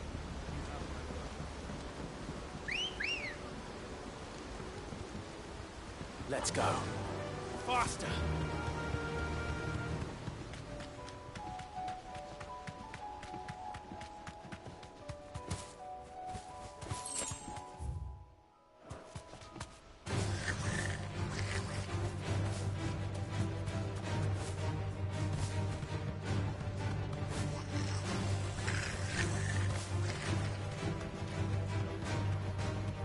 I needed that.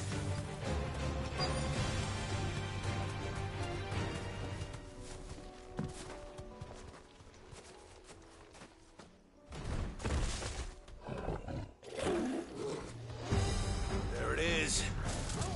With me, Torgal.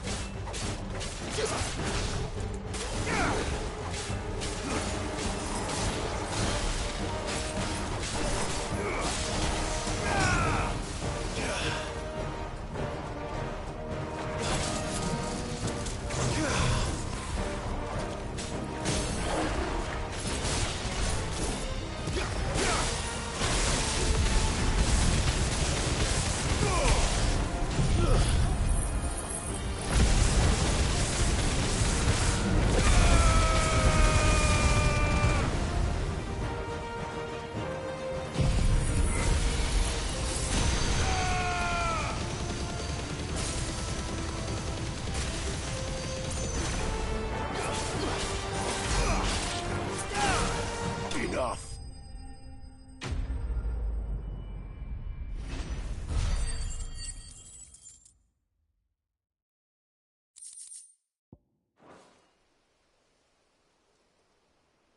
All right.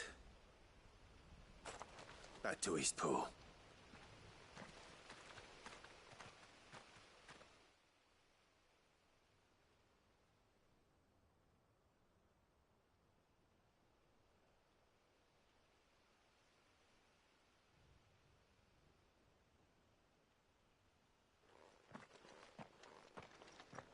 Lord Rossfield, the curl, is it? It's dead. Thank the Founder for that. And for you, my lord. We were able to eradicate the rest of the Horde. I have guardians posted around the village to keep watch for further attacks, but all seems quiet for now. I hesitate to say it, but I think it might be over. I think it might.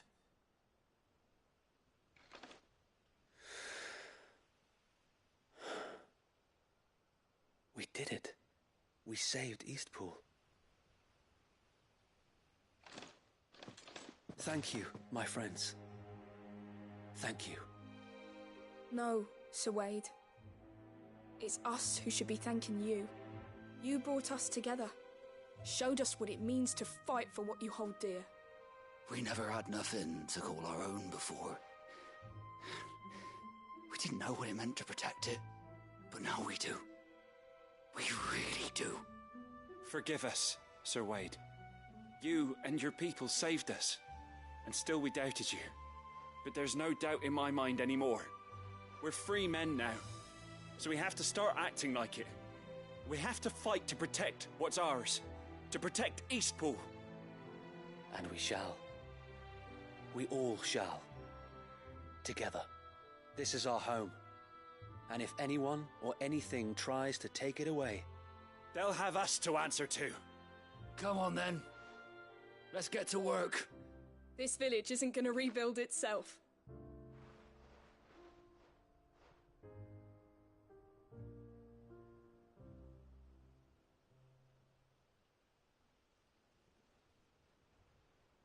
They're not slaves anymore.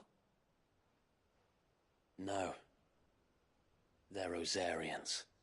Your father took pity on the bearer's plight, and I believe if he was still with us today, this is what he would have wanted. I believe you might be right. I shall remain here, my lord, and do what I can to help rebuild the village. After all, this is my home now too, and I could hardly call myself an Eastpoolian if I didn't pull my weight. I think you'll find it's Eastpudlian, Sir Wade. But you should be proud all the same. I'll have to pull my weight too. Can't have the rest getting outclassed. Speaking of which, I ought to be getting back. Can we continue to count on your support, Martha? Of course, and I'll be counting on yours too. Us Rosarians have got to stick together, haven't we? Indeed we have. And Clive, come by the Golden Stables when you get the chance. I ain't paid you for delivering them seeds yet. All right. I will.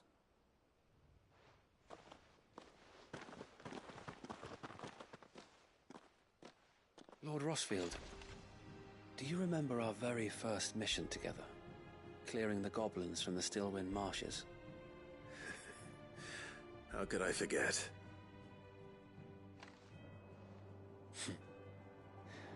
There's one sight that I shall never forget. You, facing off against that giant Morble. Not a trace of fear on your face. Since that day, there have been more than a few times when I felt like giving up. When the odds seemed so stacked in the enemy's favor, I thought I may as well just lay down my sword and surrender. But every time I would think back to the look in your eyes that day and remember what it means to be a shield. Know that whatever trials Eastpool may face, I shall never lose courage. Thanks to you.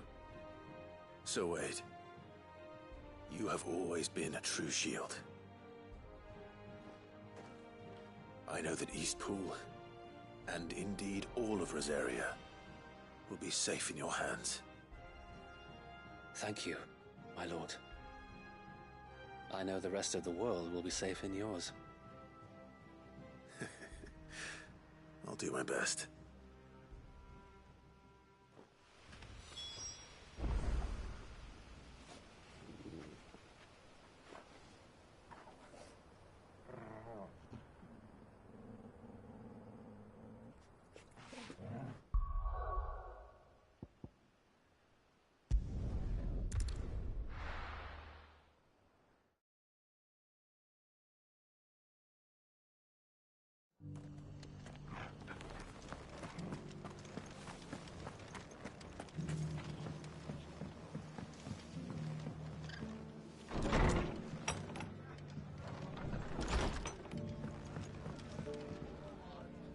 The hero returns.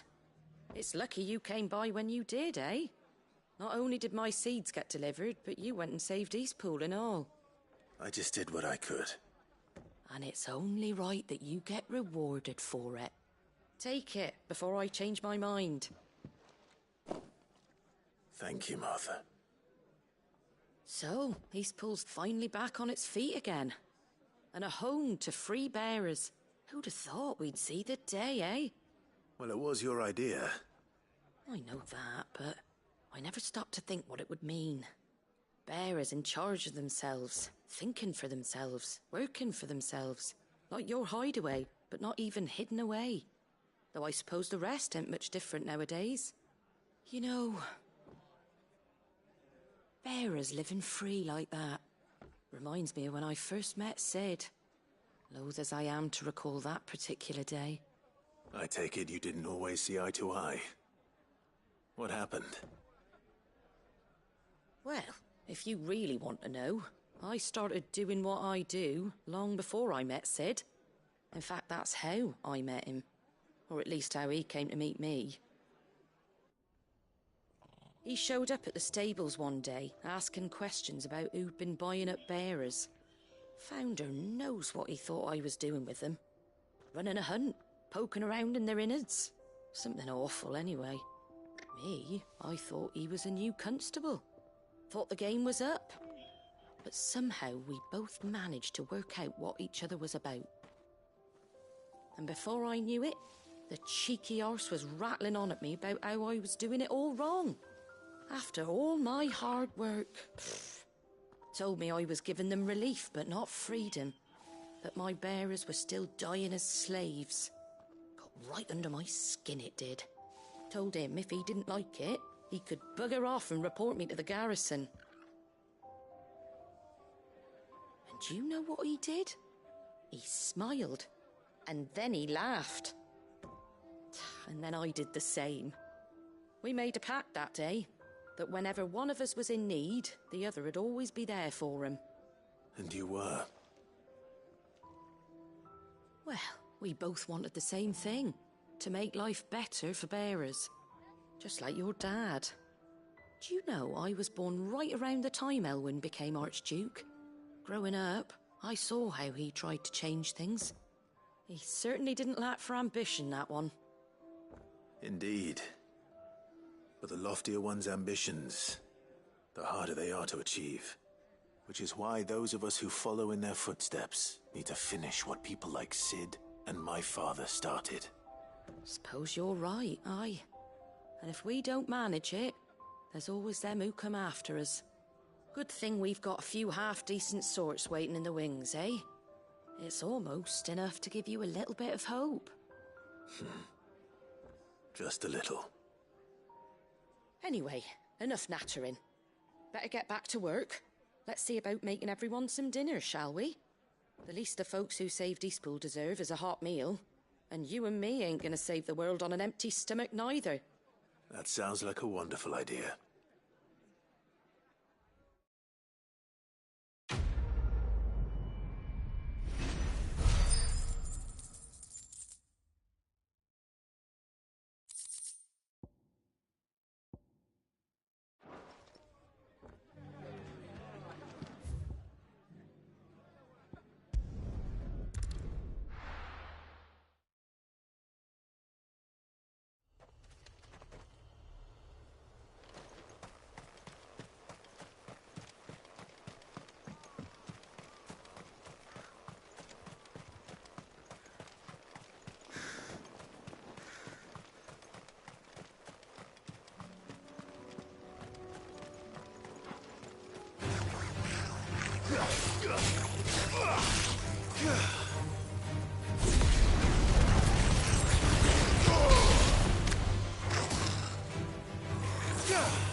Good. They haven't broken camp yet. How did Doris come to know a slaver, I wonder?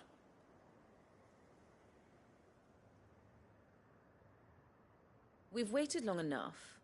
She's not coming. Ready the bearers. We're leaving. Back to civilization, is it, Mom?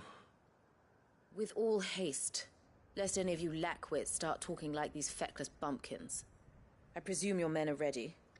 We've suffered too many delays as it is. Any more, and I'll be docking your pay. Yes, Mom. Oh, but before you go, it appears we have company. Kill him. You're welcome to try.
So much for your escort.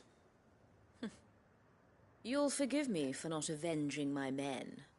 I'm not the swordswoman I used to be. I surrender. Do with me as you wish, Sid the Outlaw. Sid! Ah, Doris. I take it you're not here to rescue me from our brooding renegade? You know, I always wondered where you'd vanished to. But casting your lot with this criminal of all people... Better fighting for a cause than killing for coin. I'm sorry, Sid. I should have told you sooner.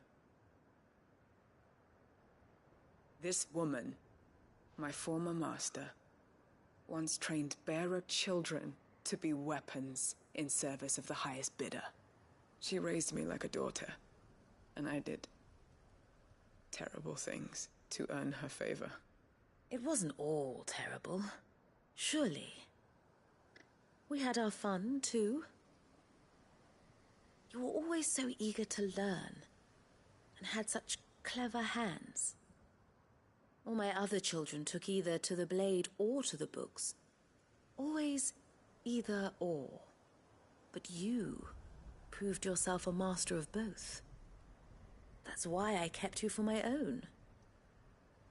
How about it, my little dagger? Care to swear that blade to me again? I never swore my blade to you, nor will I ever. I fight for a higher cause, to liberate the bearers of this world. Farewell, Master. Thank you for making me the weapon I am. You always were a righteous child. Perhaps that's the reason I loved you so.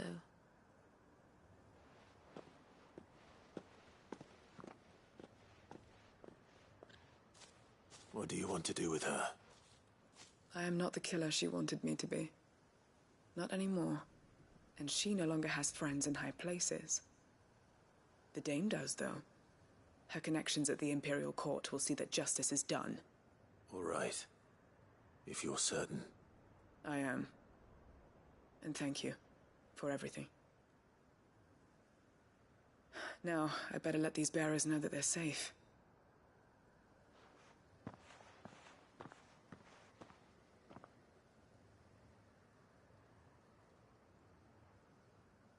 And I should head back to the hideaway and put Cole's mind at ease.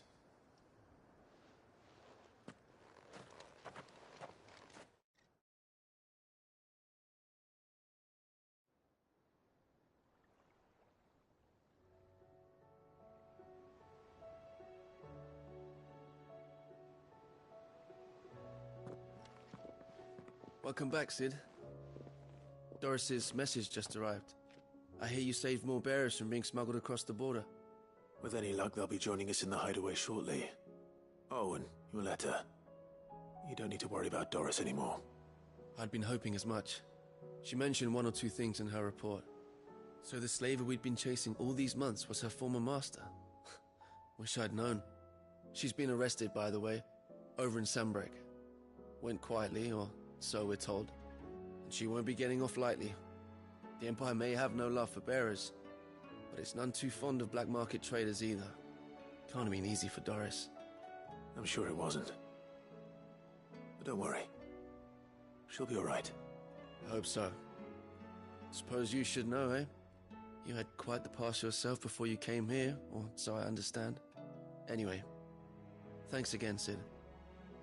The Cursebreakers would be lost without Doris. And you, of course.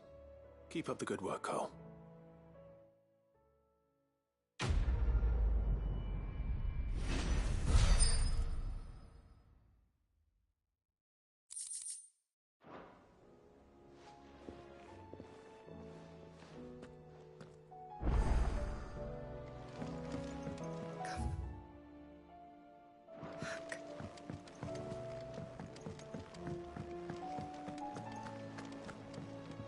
Welcome back, Sid. Coming right up.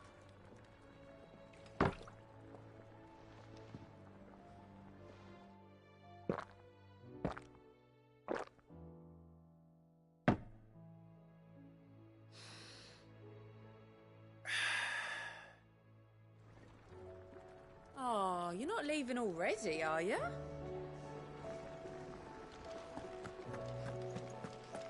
The stew's awfully thin these days.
Karen says she'll provide what she can for our voyage to Ash. Covered in nicks and lumps, the lot of them.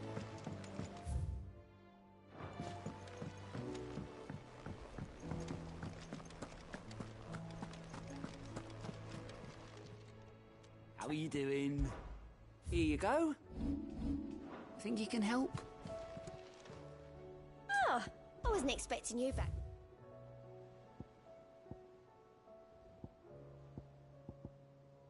Come again. I may have more for you. I still say it were a compliment. Say it all you like. It doesn't make it true. Ah, Clive. I was wondering when you'd arrive. Please tell me you've come to take our young prodigy here off my hands. I'm not here for Mid. I need information on Ash. Then why not ask Molly if you can look in one of her ovens? Go on. As soon as the Enterprise is ready, we'll be setting out for Drake's Spine.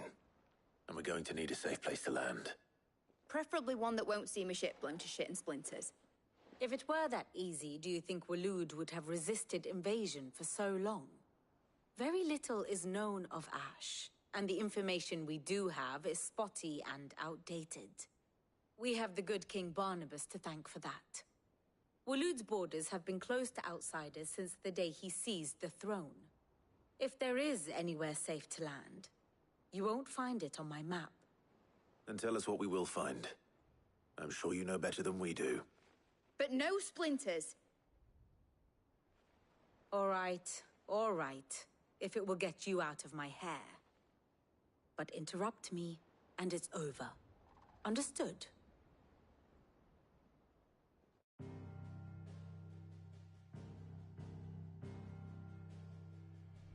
Barnabas Tham, the one they call the Last King. Understand him, and you will understand the kingdom of Waloed. Barnabas was only a boy when he arrived from beyond the southern seas, and barely a man before he united the ragged tribes of Ash. And having unleashed them upon the formidable Veldamark, he set his throne upon the ancient kingdom's ruins. The victory sent shockwaves around Valisthea, tales of Odin's might spreading through every court, parlor, and drinking hole in the realm. Note that this was in the year 843, and that the king still sits upon his throne some 40 years later, quite untouched by time. Waloed's recent inaction left many wondering if Odin had lost his appetite for war. And yet here we are. The Einherjar was committed to the fray, a bold declaration of intent. Orcs swarm around Drake's Fang, and throngs of Akashic haunt Canvas streets. Though how precisely the havoc they wreak serves Waloed remains unclear.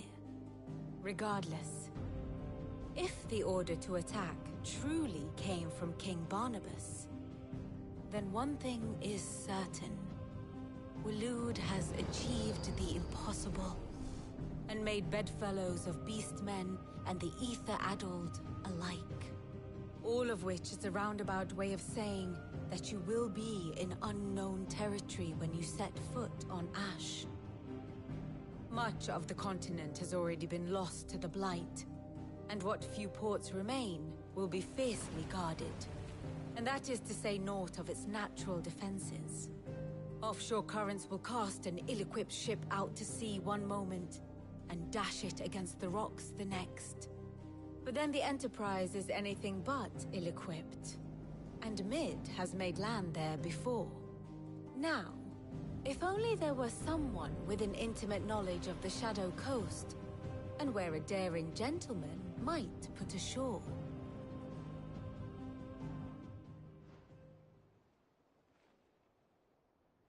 You see, Clive, you had the answer all along. Do you think you can get us back to that beach, Mid? Picked you up from it, didn't I? Not that it were easy. The currents were a right bastard. But then, if it wasn't hard, it wouldn't be worth doing, would it? Well said. Thank you, Lady Vivian. If a few morsels of common knowledge and a sprinkling of tavern talk are worthy of your thanks, I wonder what genuine intelligence might earn me. Probably more visits. Mid, I need everyone in the ale hall now. I'll fetch Joshua from the shelves. Aye, aye, Captain.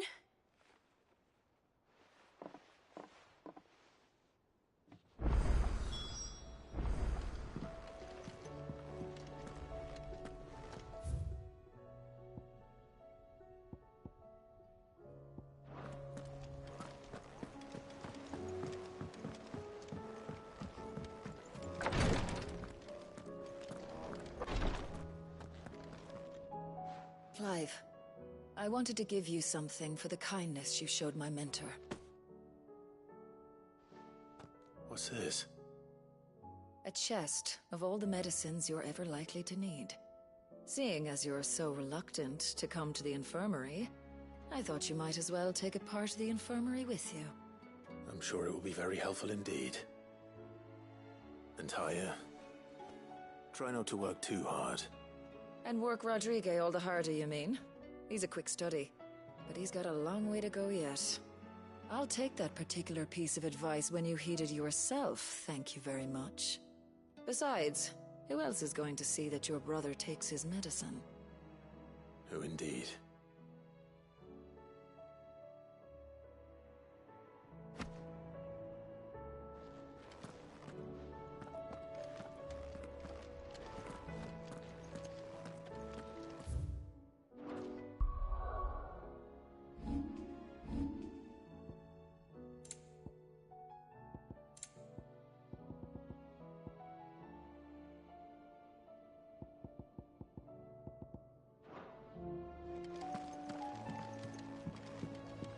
Please, your grace, stay strong.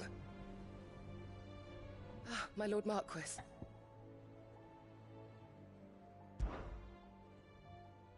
Yote, is anything the matter? You seem troubled. Perhaps I might be able to help. My lord. Yes. Perhaps you might. It's your brother. His condition continues to worsen, though he does his best to hide it. The lesion on his chest pains him more with each passing day. I had feared as much. There are certain elixirs which can ease the suffering of those afflicted by the curse, but... But his grace's case is severe. The drafts I have been able to prepare for him thus far have ceased to have any real effect.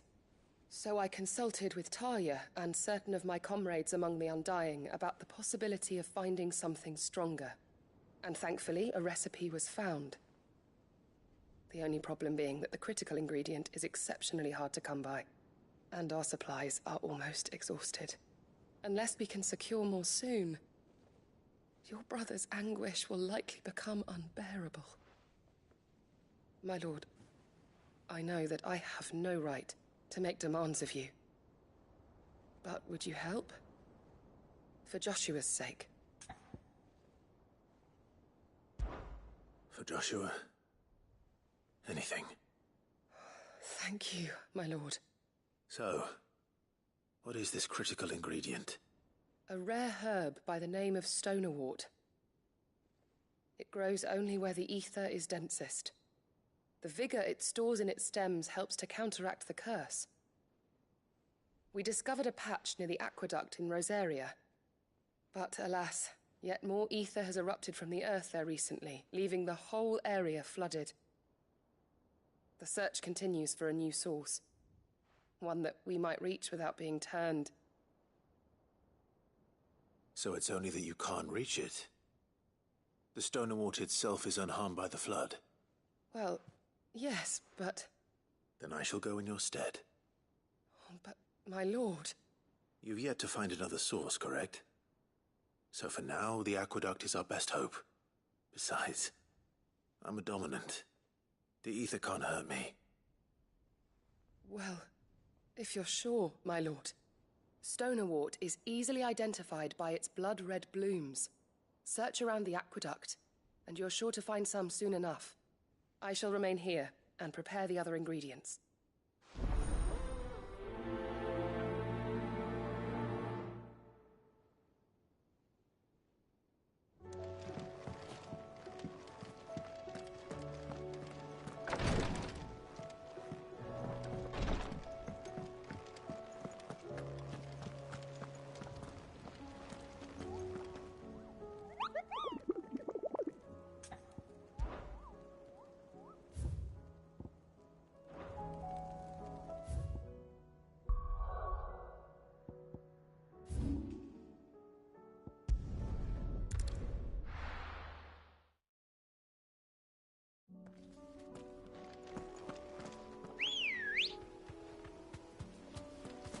Good girl. Run like the wind.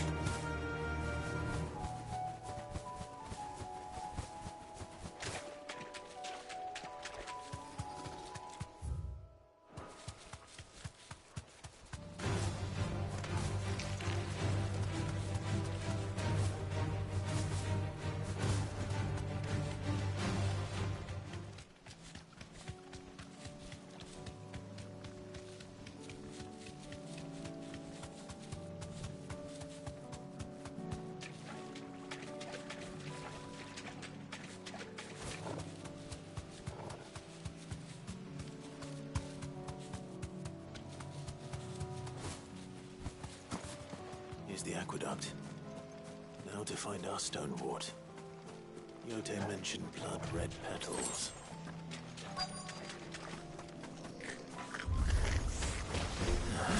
That's my luck. Well, I won't be picking anything till they're gone.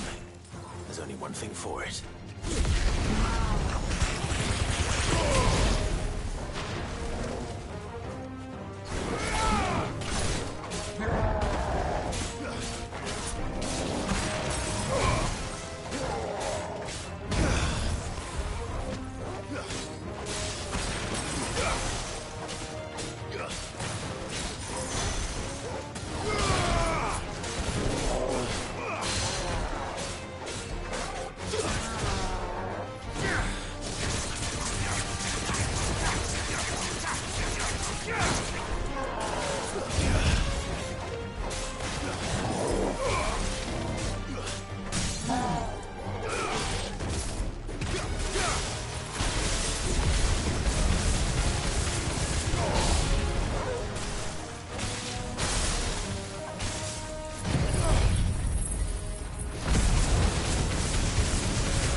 Here it is. Better collect as much as I can before reinforcements arrive. All right. That should do it.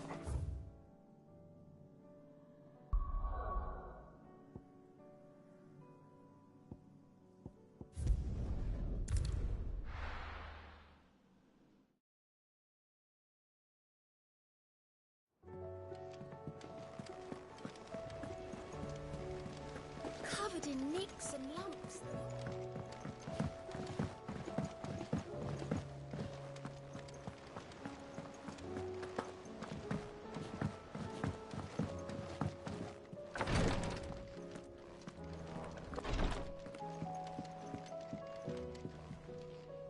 Yote, I brought back all the stone and water I could find. Will this be enough?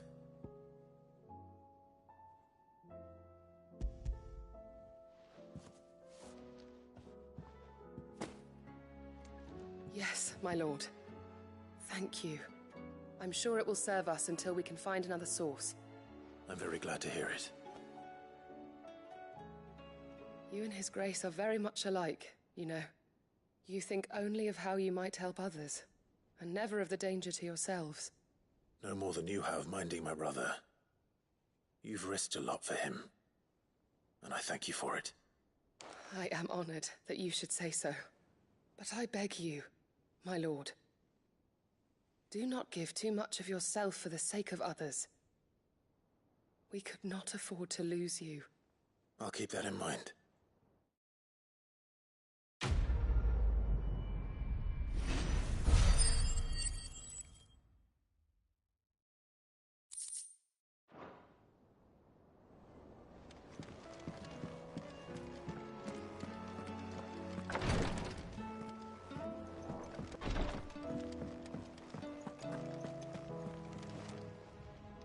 How may I help you today, Clive?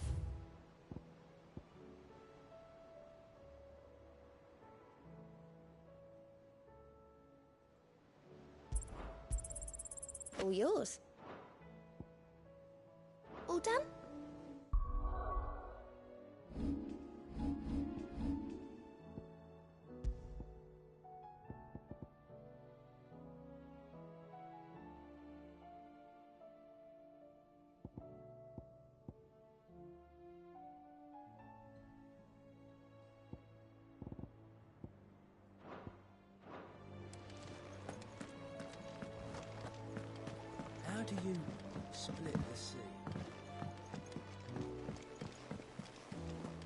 I suppose you've got quite the tale to tell.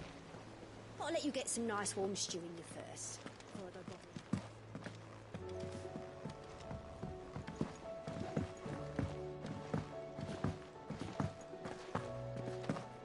Oh, don't tell me we've run out of pep. Still alive, are ya? Going purse weighing you down? It'd better all be here. Finished, are ya?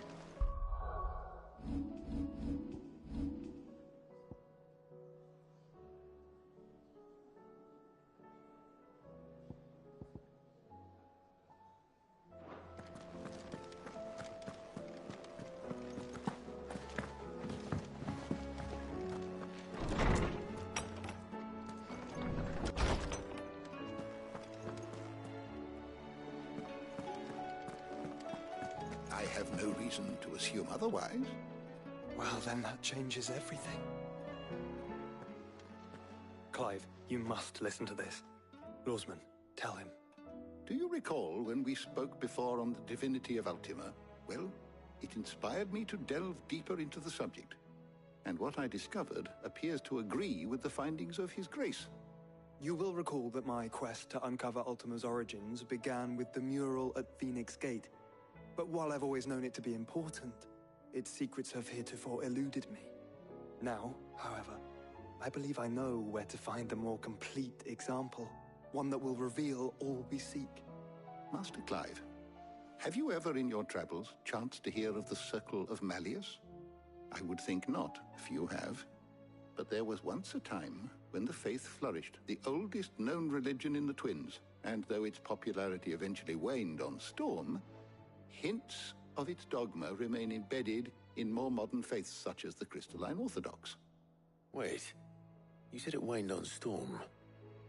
What of Ash? Religious monuments are often torn down or repurposed when new faiths rise to prominence. But if no new faith arose, then perhaps the ancient temples might still stand. And so, you see now why I must accompany you to Waloed. It would appear the past still has much to teach us, though in this case, it would not have been possible without the musings of Moss. To think that you carried a copy of my old mentor's chronicles all along. I am relieved to discover it in good hands. I shall guard it with my life. Joshua, if you're finished here, join me in the ale hall. I need to speak to everyone before we leave. Right away.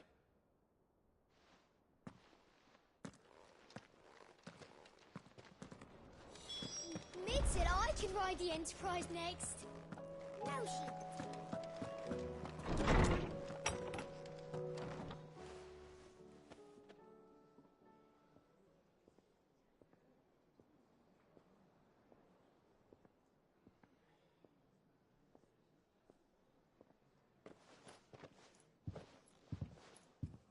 My apologies. By now you've all heard where we're going and why. So I won't bother you with the boring details, only the important ones. If we attempt to approach Stone here by sea, there's a good chance we'll be sighted and fall prey to the capital's artillery. So instead, we'll disembark on the southwest coast and make for Drake's Spine on foot. I say we, but it's highly likely the entirety of Ash is under the rule of Ultima. A large party would only attract unwanted attention, as well as slow our march and require supplies which may be difficult to obtain. Only Joshua and I will be going. And a scout. Preferably a good one. Gav, do you know of any? You bet your ass I do. Might still borrow some of Lady Vivian's maps, though. Just in case, like. Once you've dropped us off at the Shadow Coast, you need to retreat into neutral waters, fly merchant colors, and stay inconspicuous. If you sense any danger at all, you leave us behind and return to Storm. Inconspicuous is my middle name. But like hell am I leaving anyone behind. The ship ain't going nowhere till your scurvy mugs are smiling on deck. Jill, the Enterprise will appear a tempting target for royalists and pirates alike. You're to stop anyone boarding. Don't worry. I'll keep the ship and her crew safe. You'll be needing passage home, after all. But... very well. If there are no questions, I'll see you all at the docks.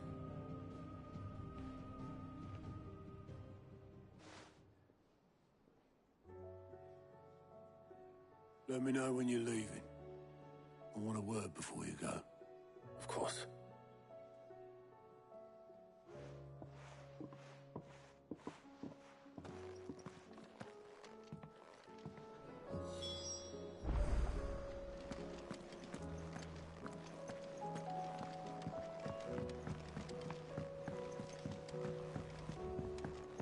I am certain we will find what we seek in Ash, and learn the truth of Ultima's origins.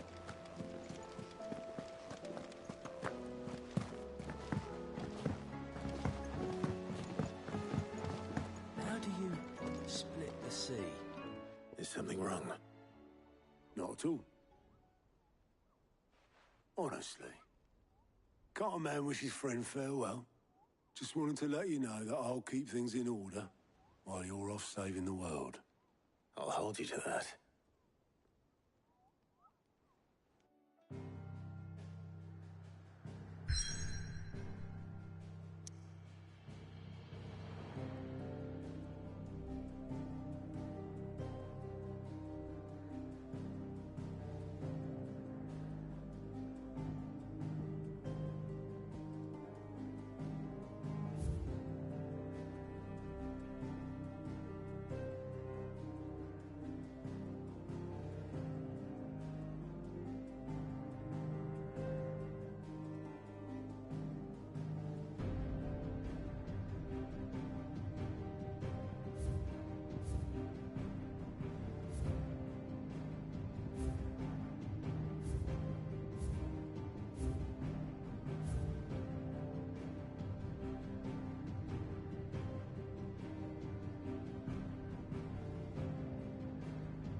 Fly, Ambrosia.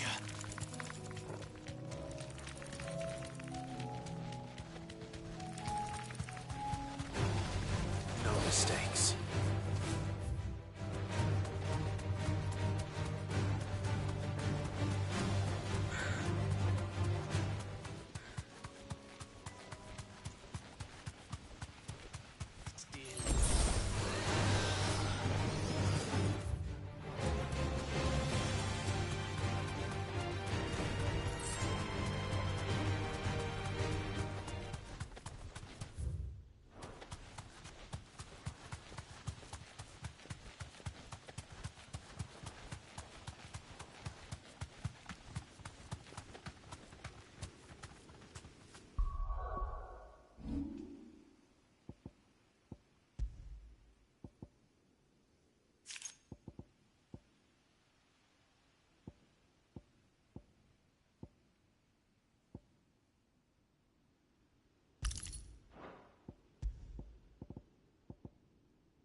Be safe.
This beast isn't to be trifled with.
This beast isn't to be trifled with.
This beast isn't to be trifled with.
Definitely not to be trifled with.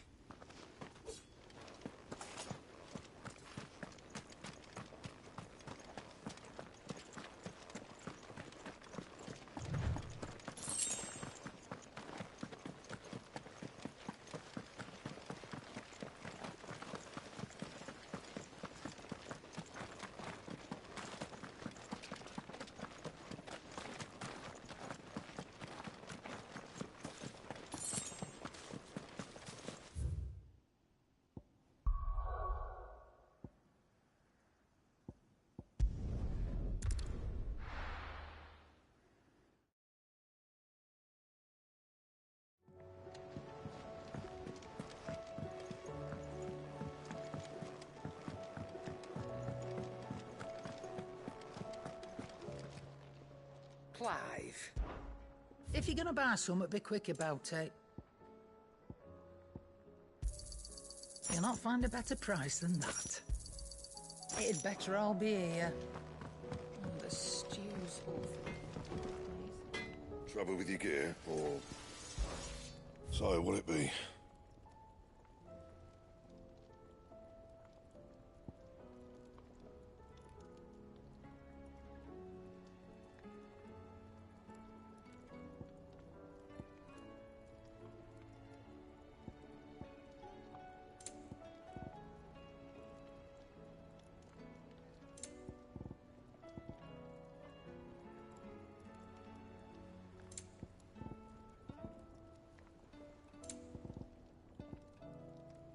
Anything else?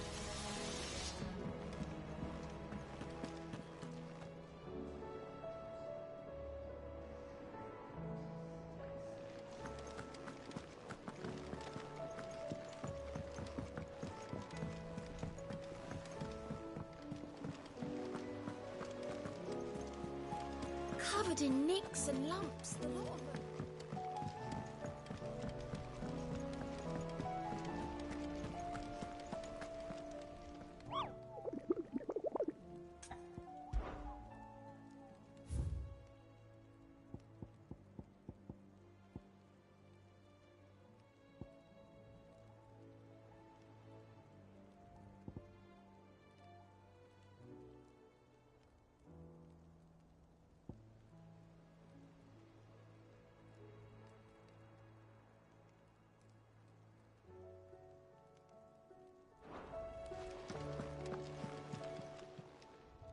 How may I help you today, Clive?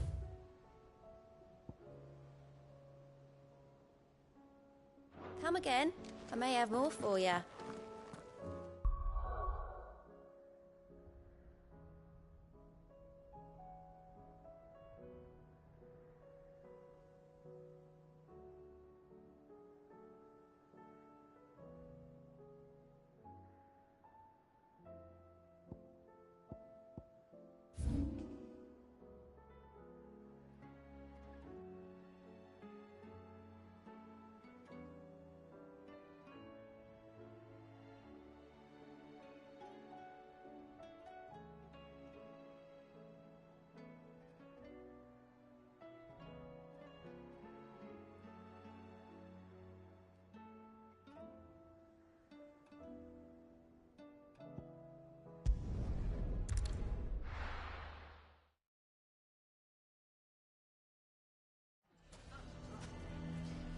What do you mean, don't jump to conclusions?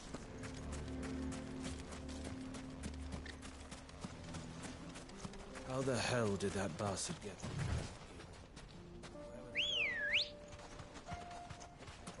Ready, girl? Run like the wind.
Talbot won't run this one.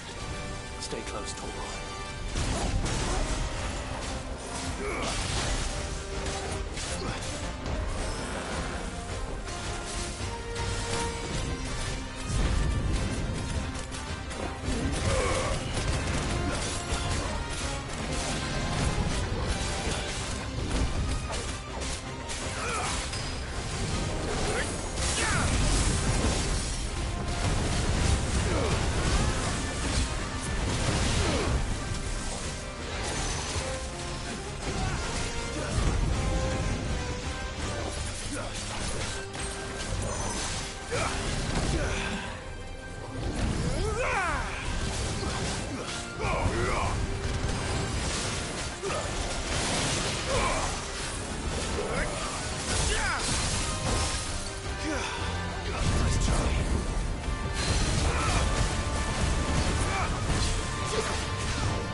someone your own size.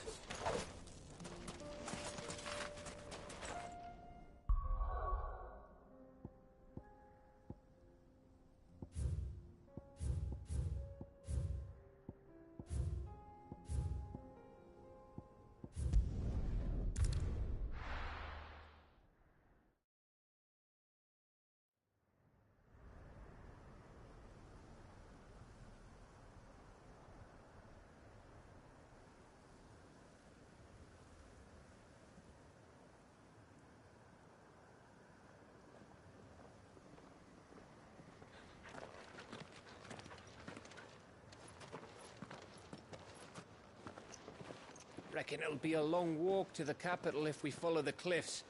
I'll scout ahead, see if I can't find us an inland route.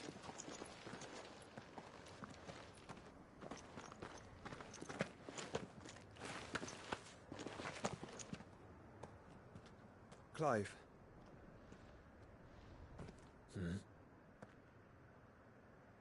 There's something I've been meaning to ask. You took her icon, didn't you? Yes, I did. She understood.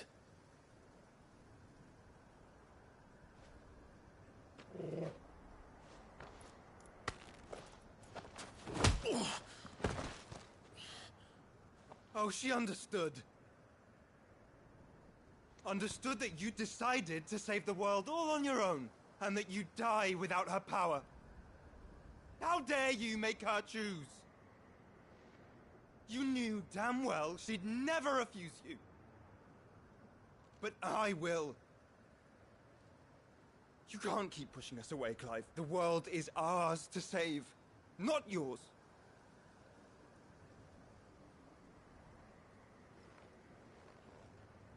I used my gift because I thought it was the right thing to do.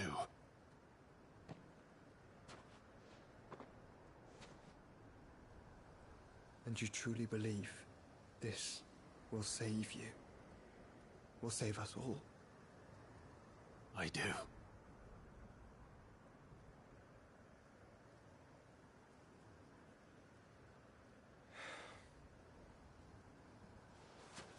Then so be it.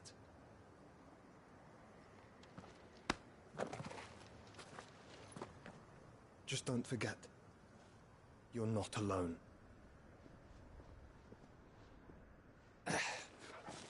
Think I found us a trail. Did I miss something?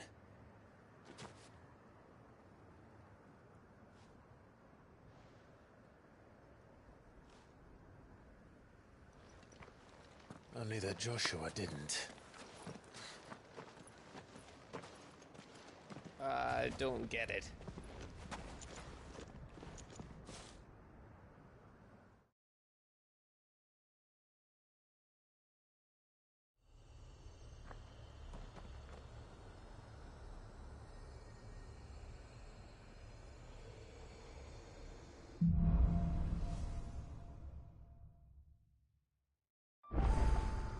Always wanted to visit Ash. We're in Waluda territory now. Don't expect a warm welcome. Oh, I don't know, Clive. That castle over there looks inviting enough. Shall we sample its inhabitants' hospitality?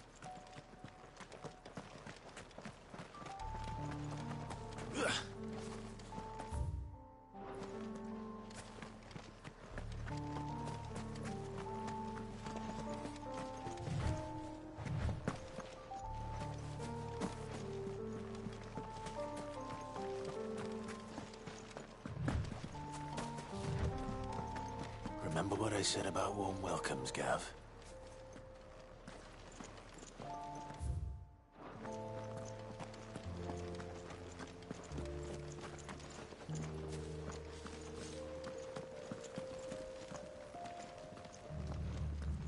Oh, this place is as dead as Grieger's ghost.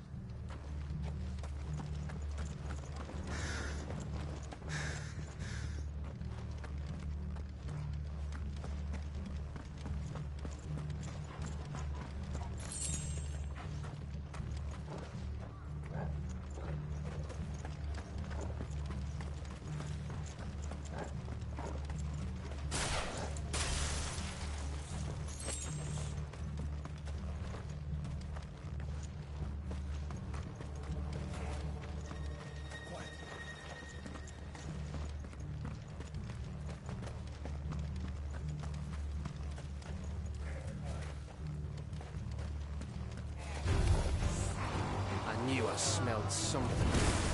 I see only orcs and Kashik here. Let's hope the villagers clean it out in time.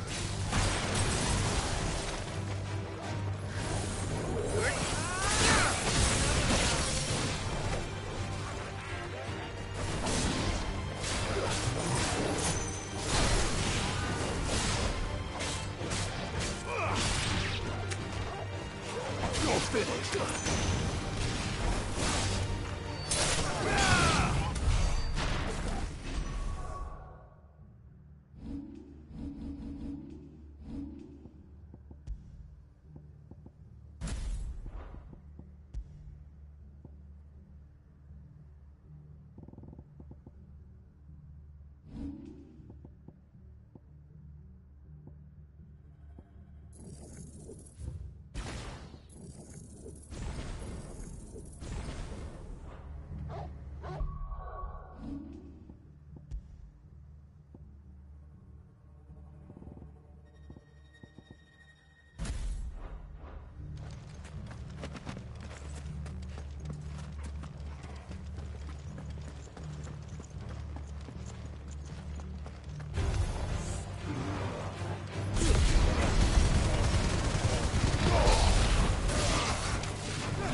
castle.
Farewell.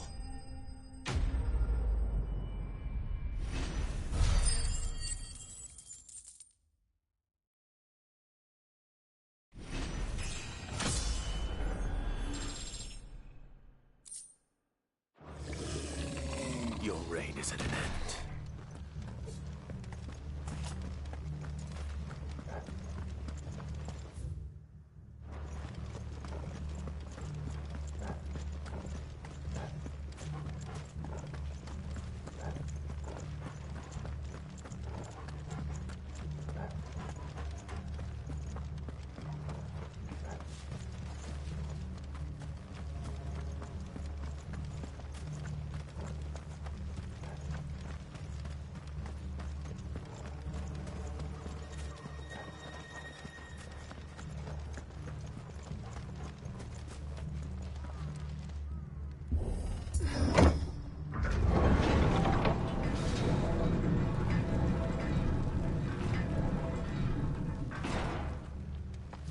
It's Camber all over again.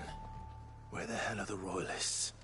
Seems you were right about that welcome after all, Clive.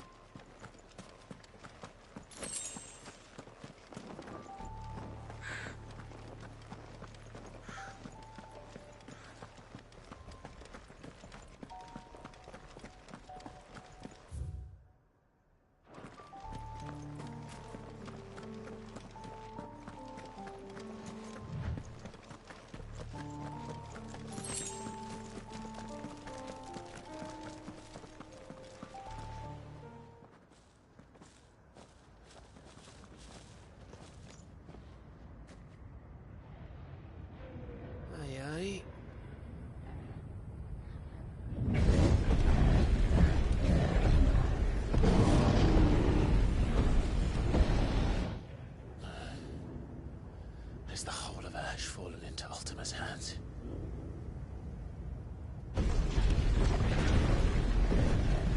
That's no peace delegation.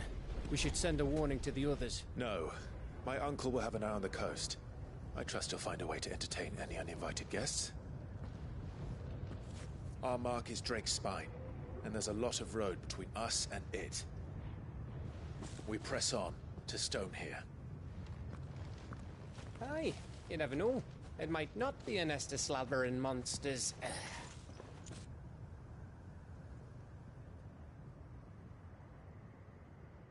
Clive, you must go on ahead without me.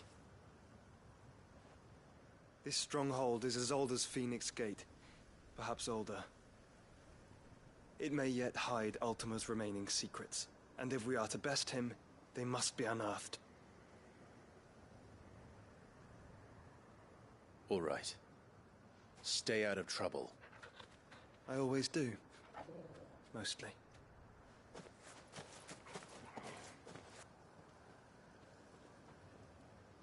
You sure about this? About leaving my brother on his own? Of course. Mostly.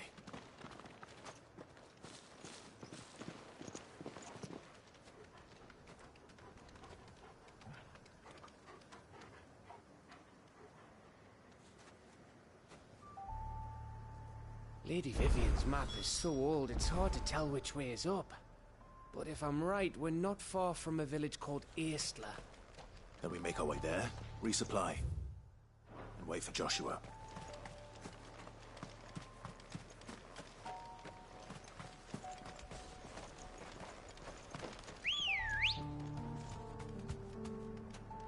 Ready, go?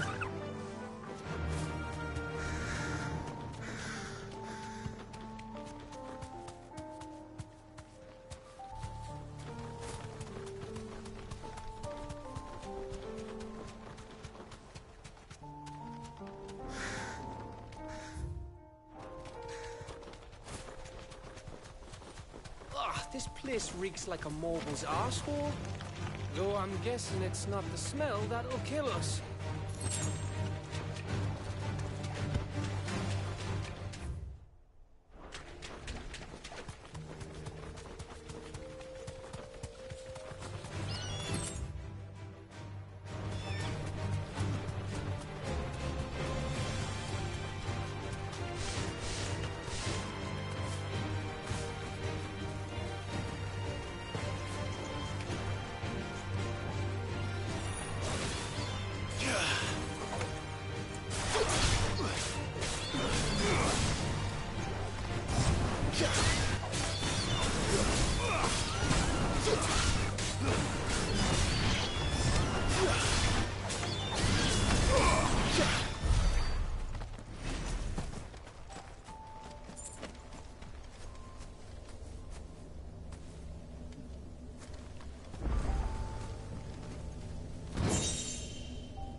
Let's go. Yeah! No holding back.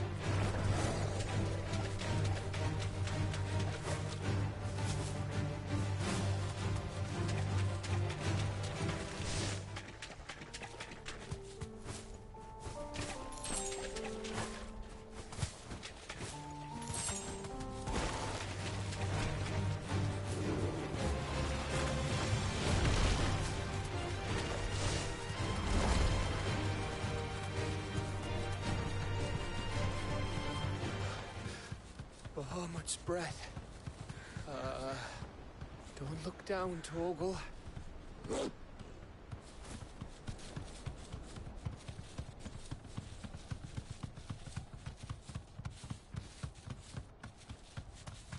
That must be Estla.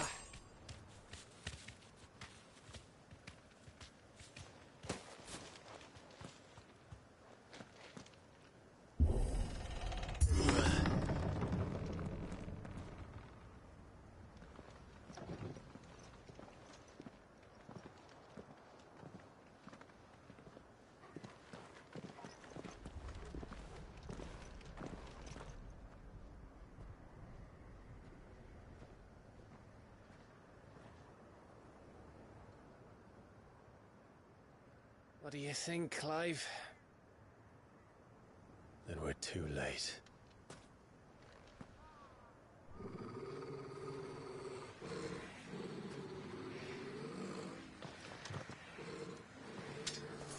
Damn it. They're all turned. There's nothing we can do. I wouldn't say nothing. No quarter, Gav! No quarter!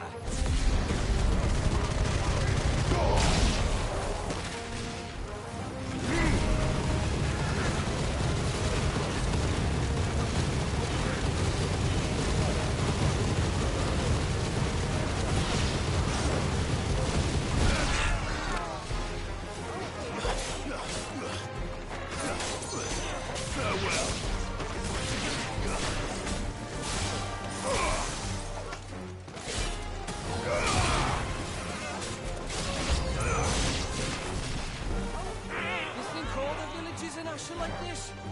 A question for later, Gav.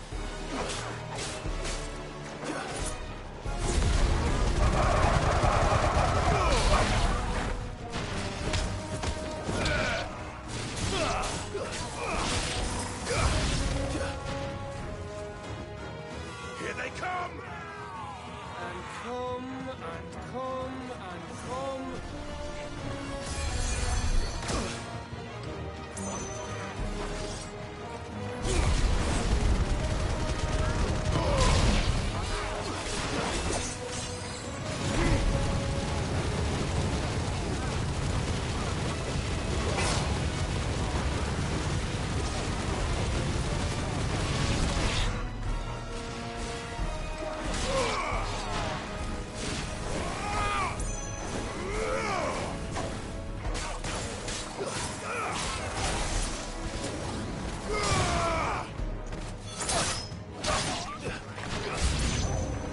I don't want to die here, Clive. Then don't!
win!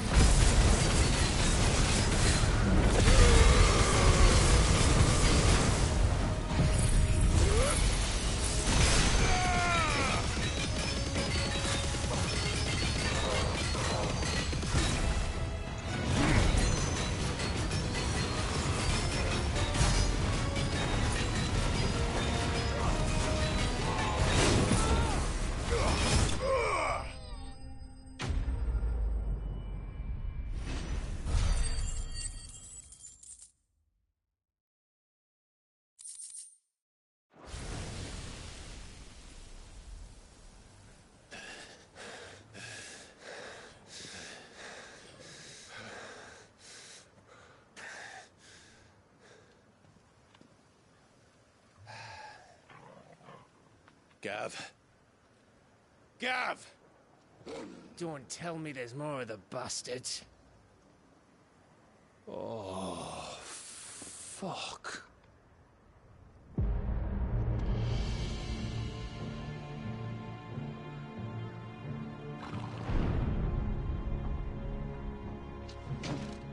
Have you come to watch, Odin? Bound for Stonehill. Good. My master awaits you in the capital, though I cannot allow you to attend him in your present state. And how are you going to stop us? Why, with this!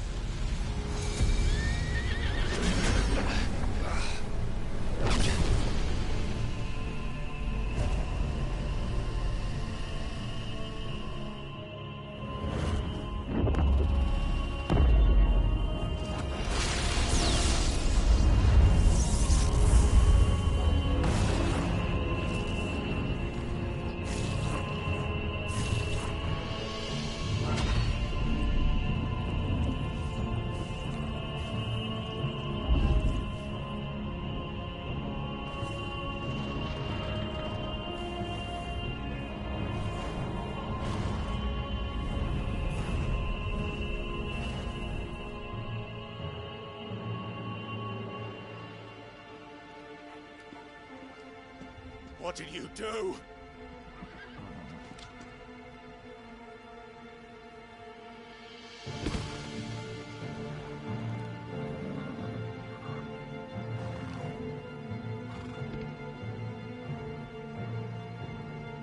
If the vessel would see the path opened, it has but to ask.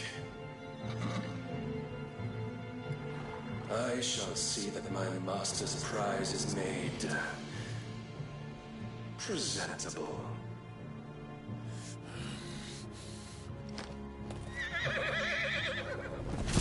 Shit!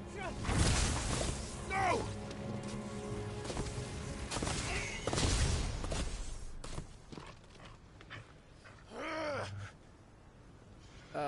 Clive, would you mind telling me what the fuck just happened?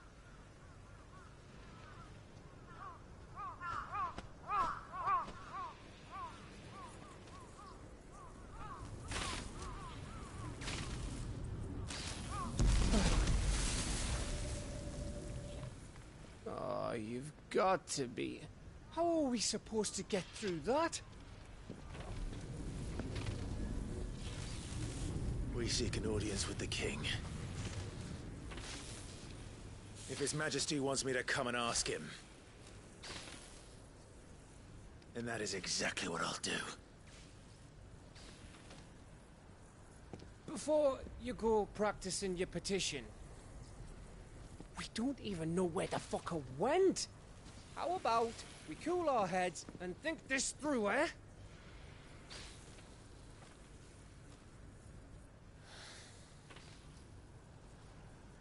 All right. Maybe there's something here we can use.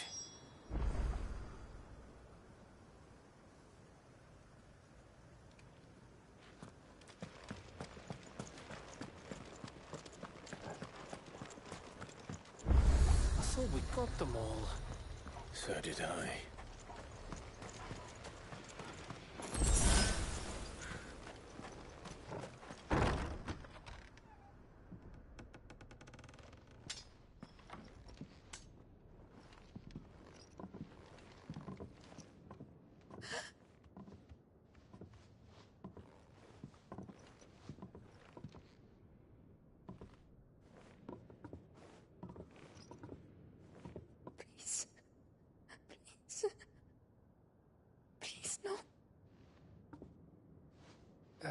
Miss.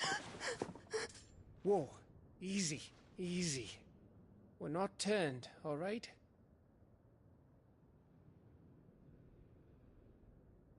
Who?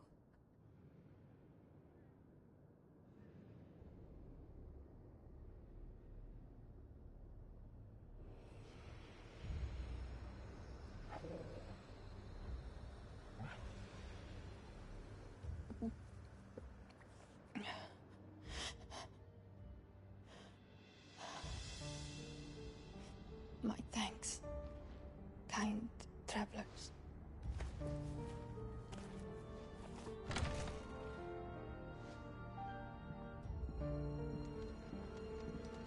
Edda, forgive me for asking, but what went on here?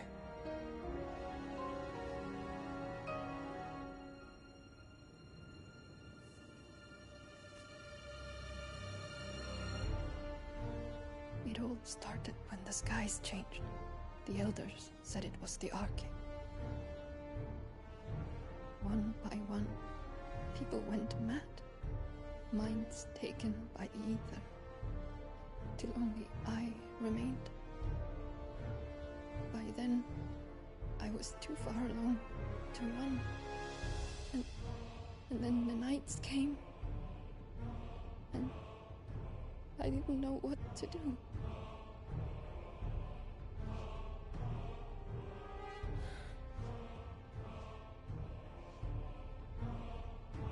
And this, Arcane is... Just a story.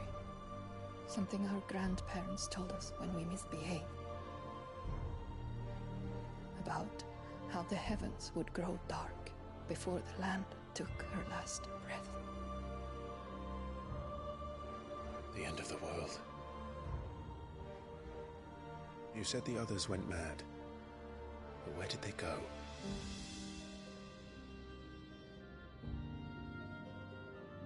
They all left. Drawn east to the tower, to Reverie. The elders, the healer, the blacksmith, my husband.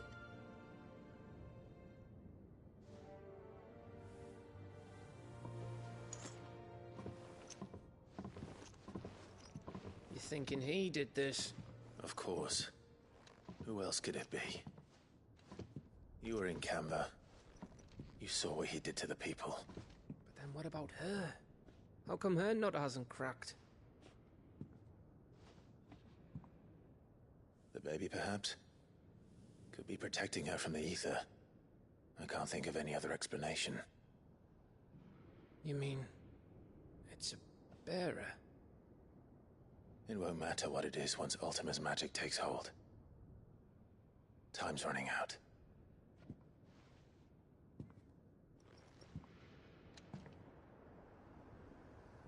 This tower. That's where we'll find the king.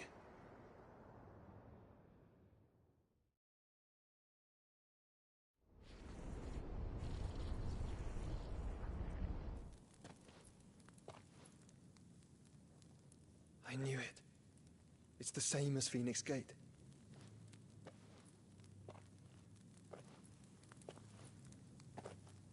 Which means at the end of these stairs should be...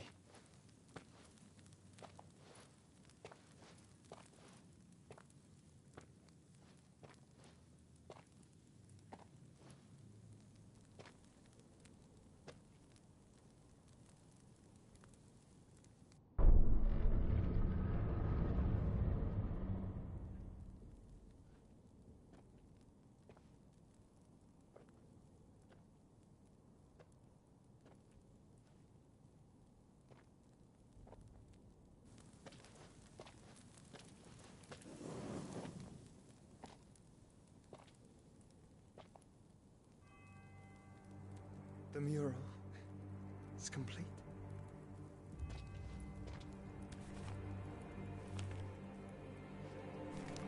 Ultima and this vessel, Ifrit. Garuda, Ramu, Shiva, Titan, Bahamut, Odin.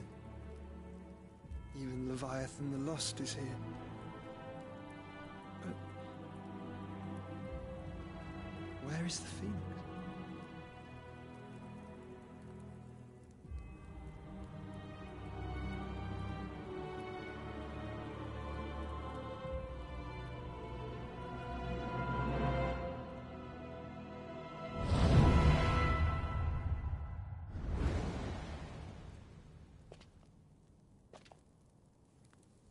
By the Founder.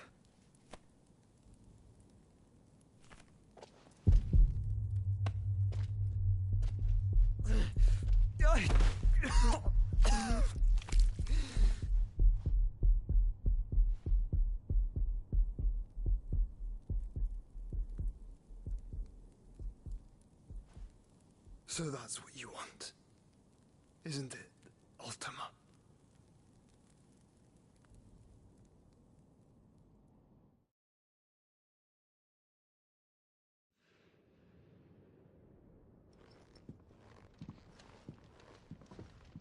So that's how it's gonna be then? I'm not asking, Gav. I need you to stay with Edda. What? I must do this alone. If I don't return, you're to find Joshua and make for the Enterprise. Understood? Aye.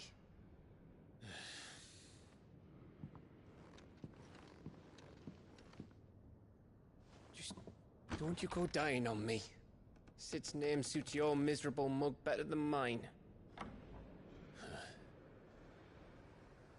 Don't worry. I haven't finished with it yet.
We have always avoided the tower.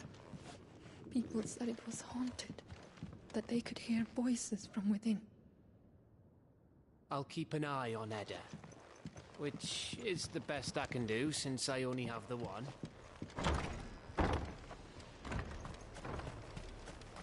If Barnabas is controlling the Akashic, then wherever he goes, they'll follow. And so will I.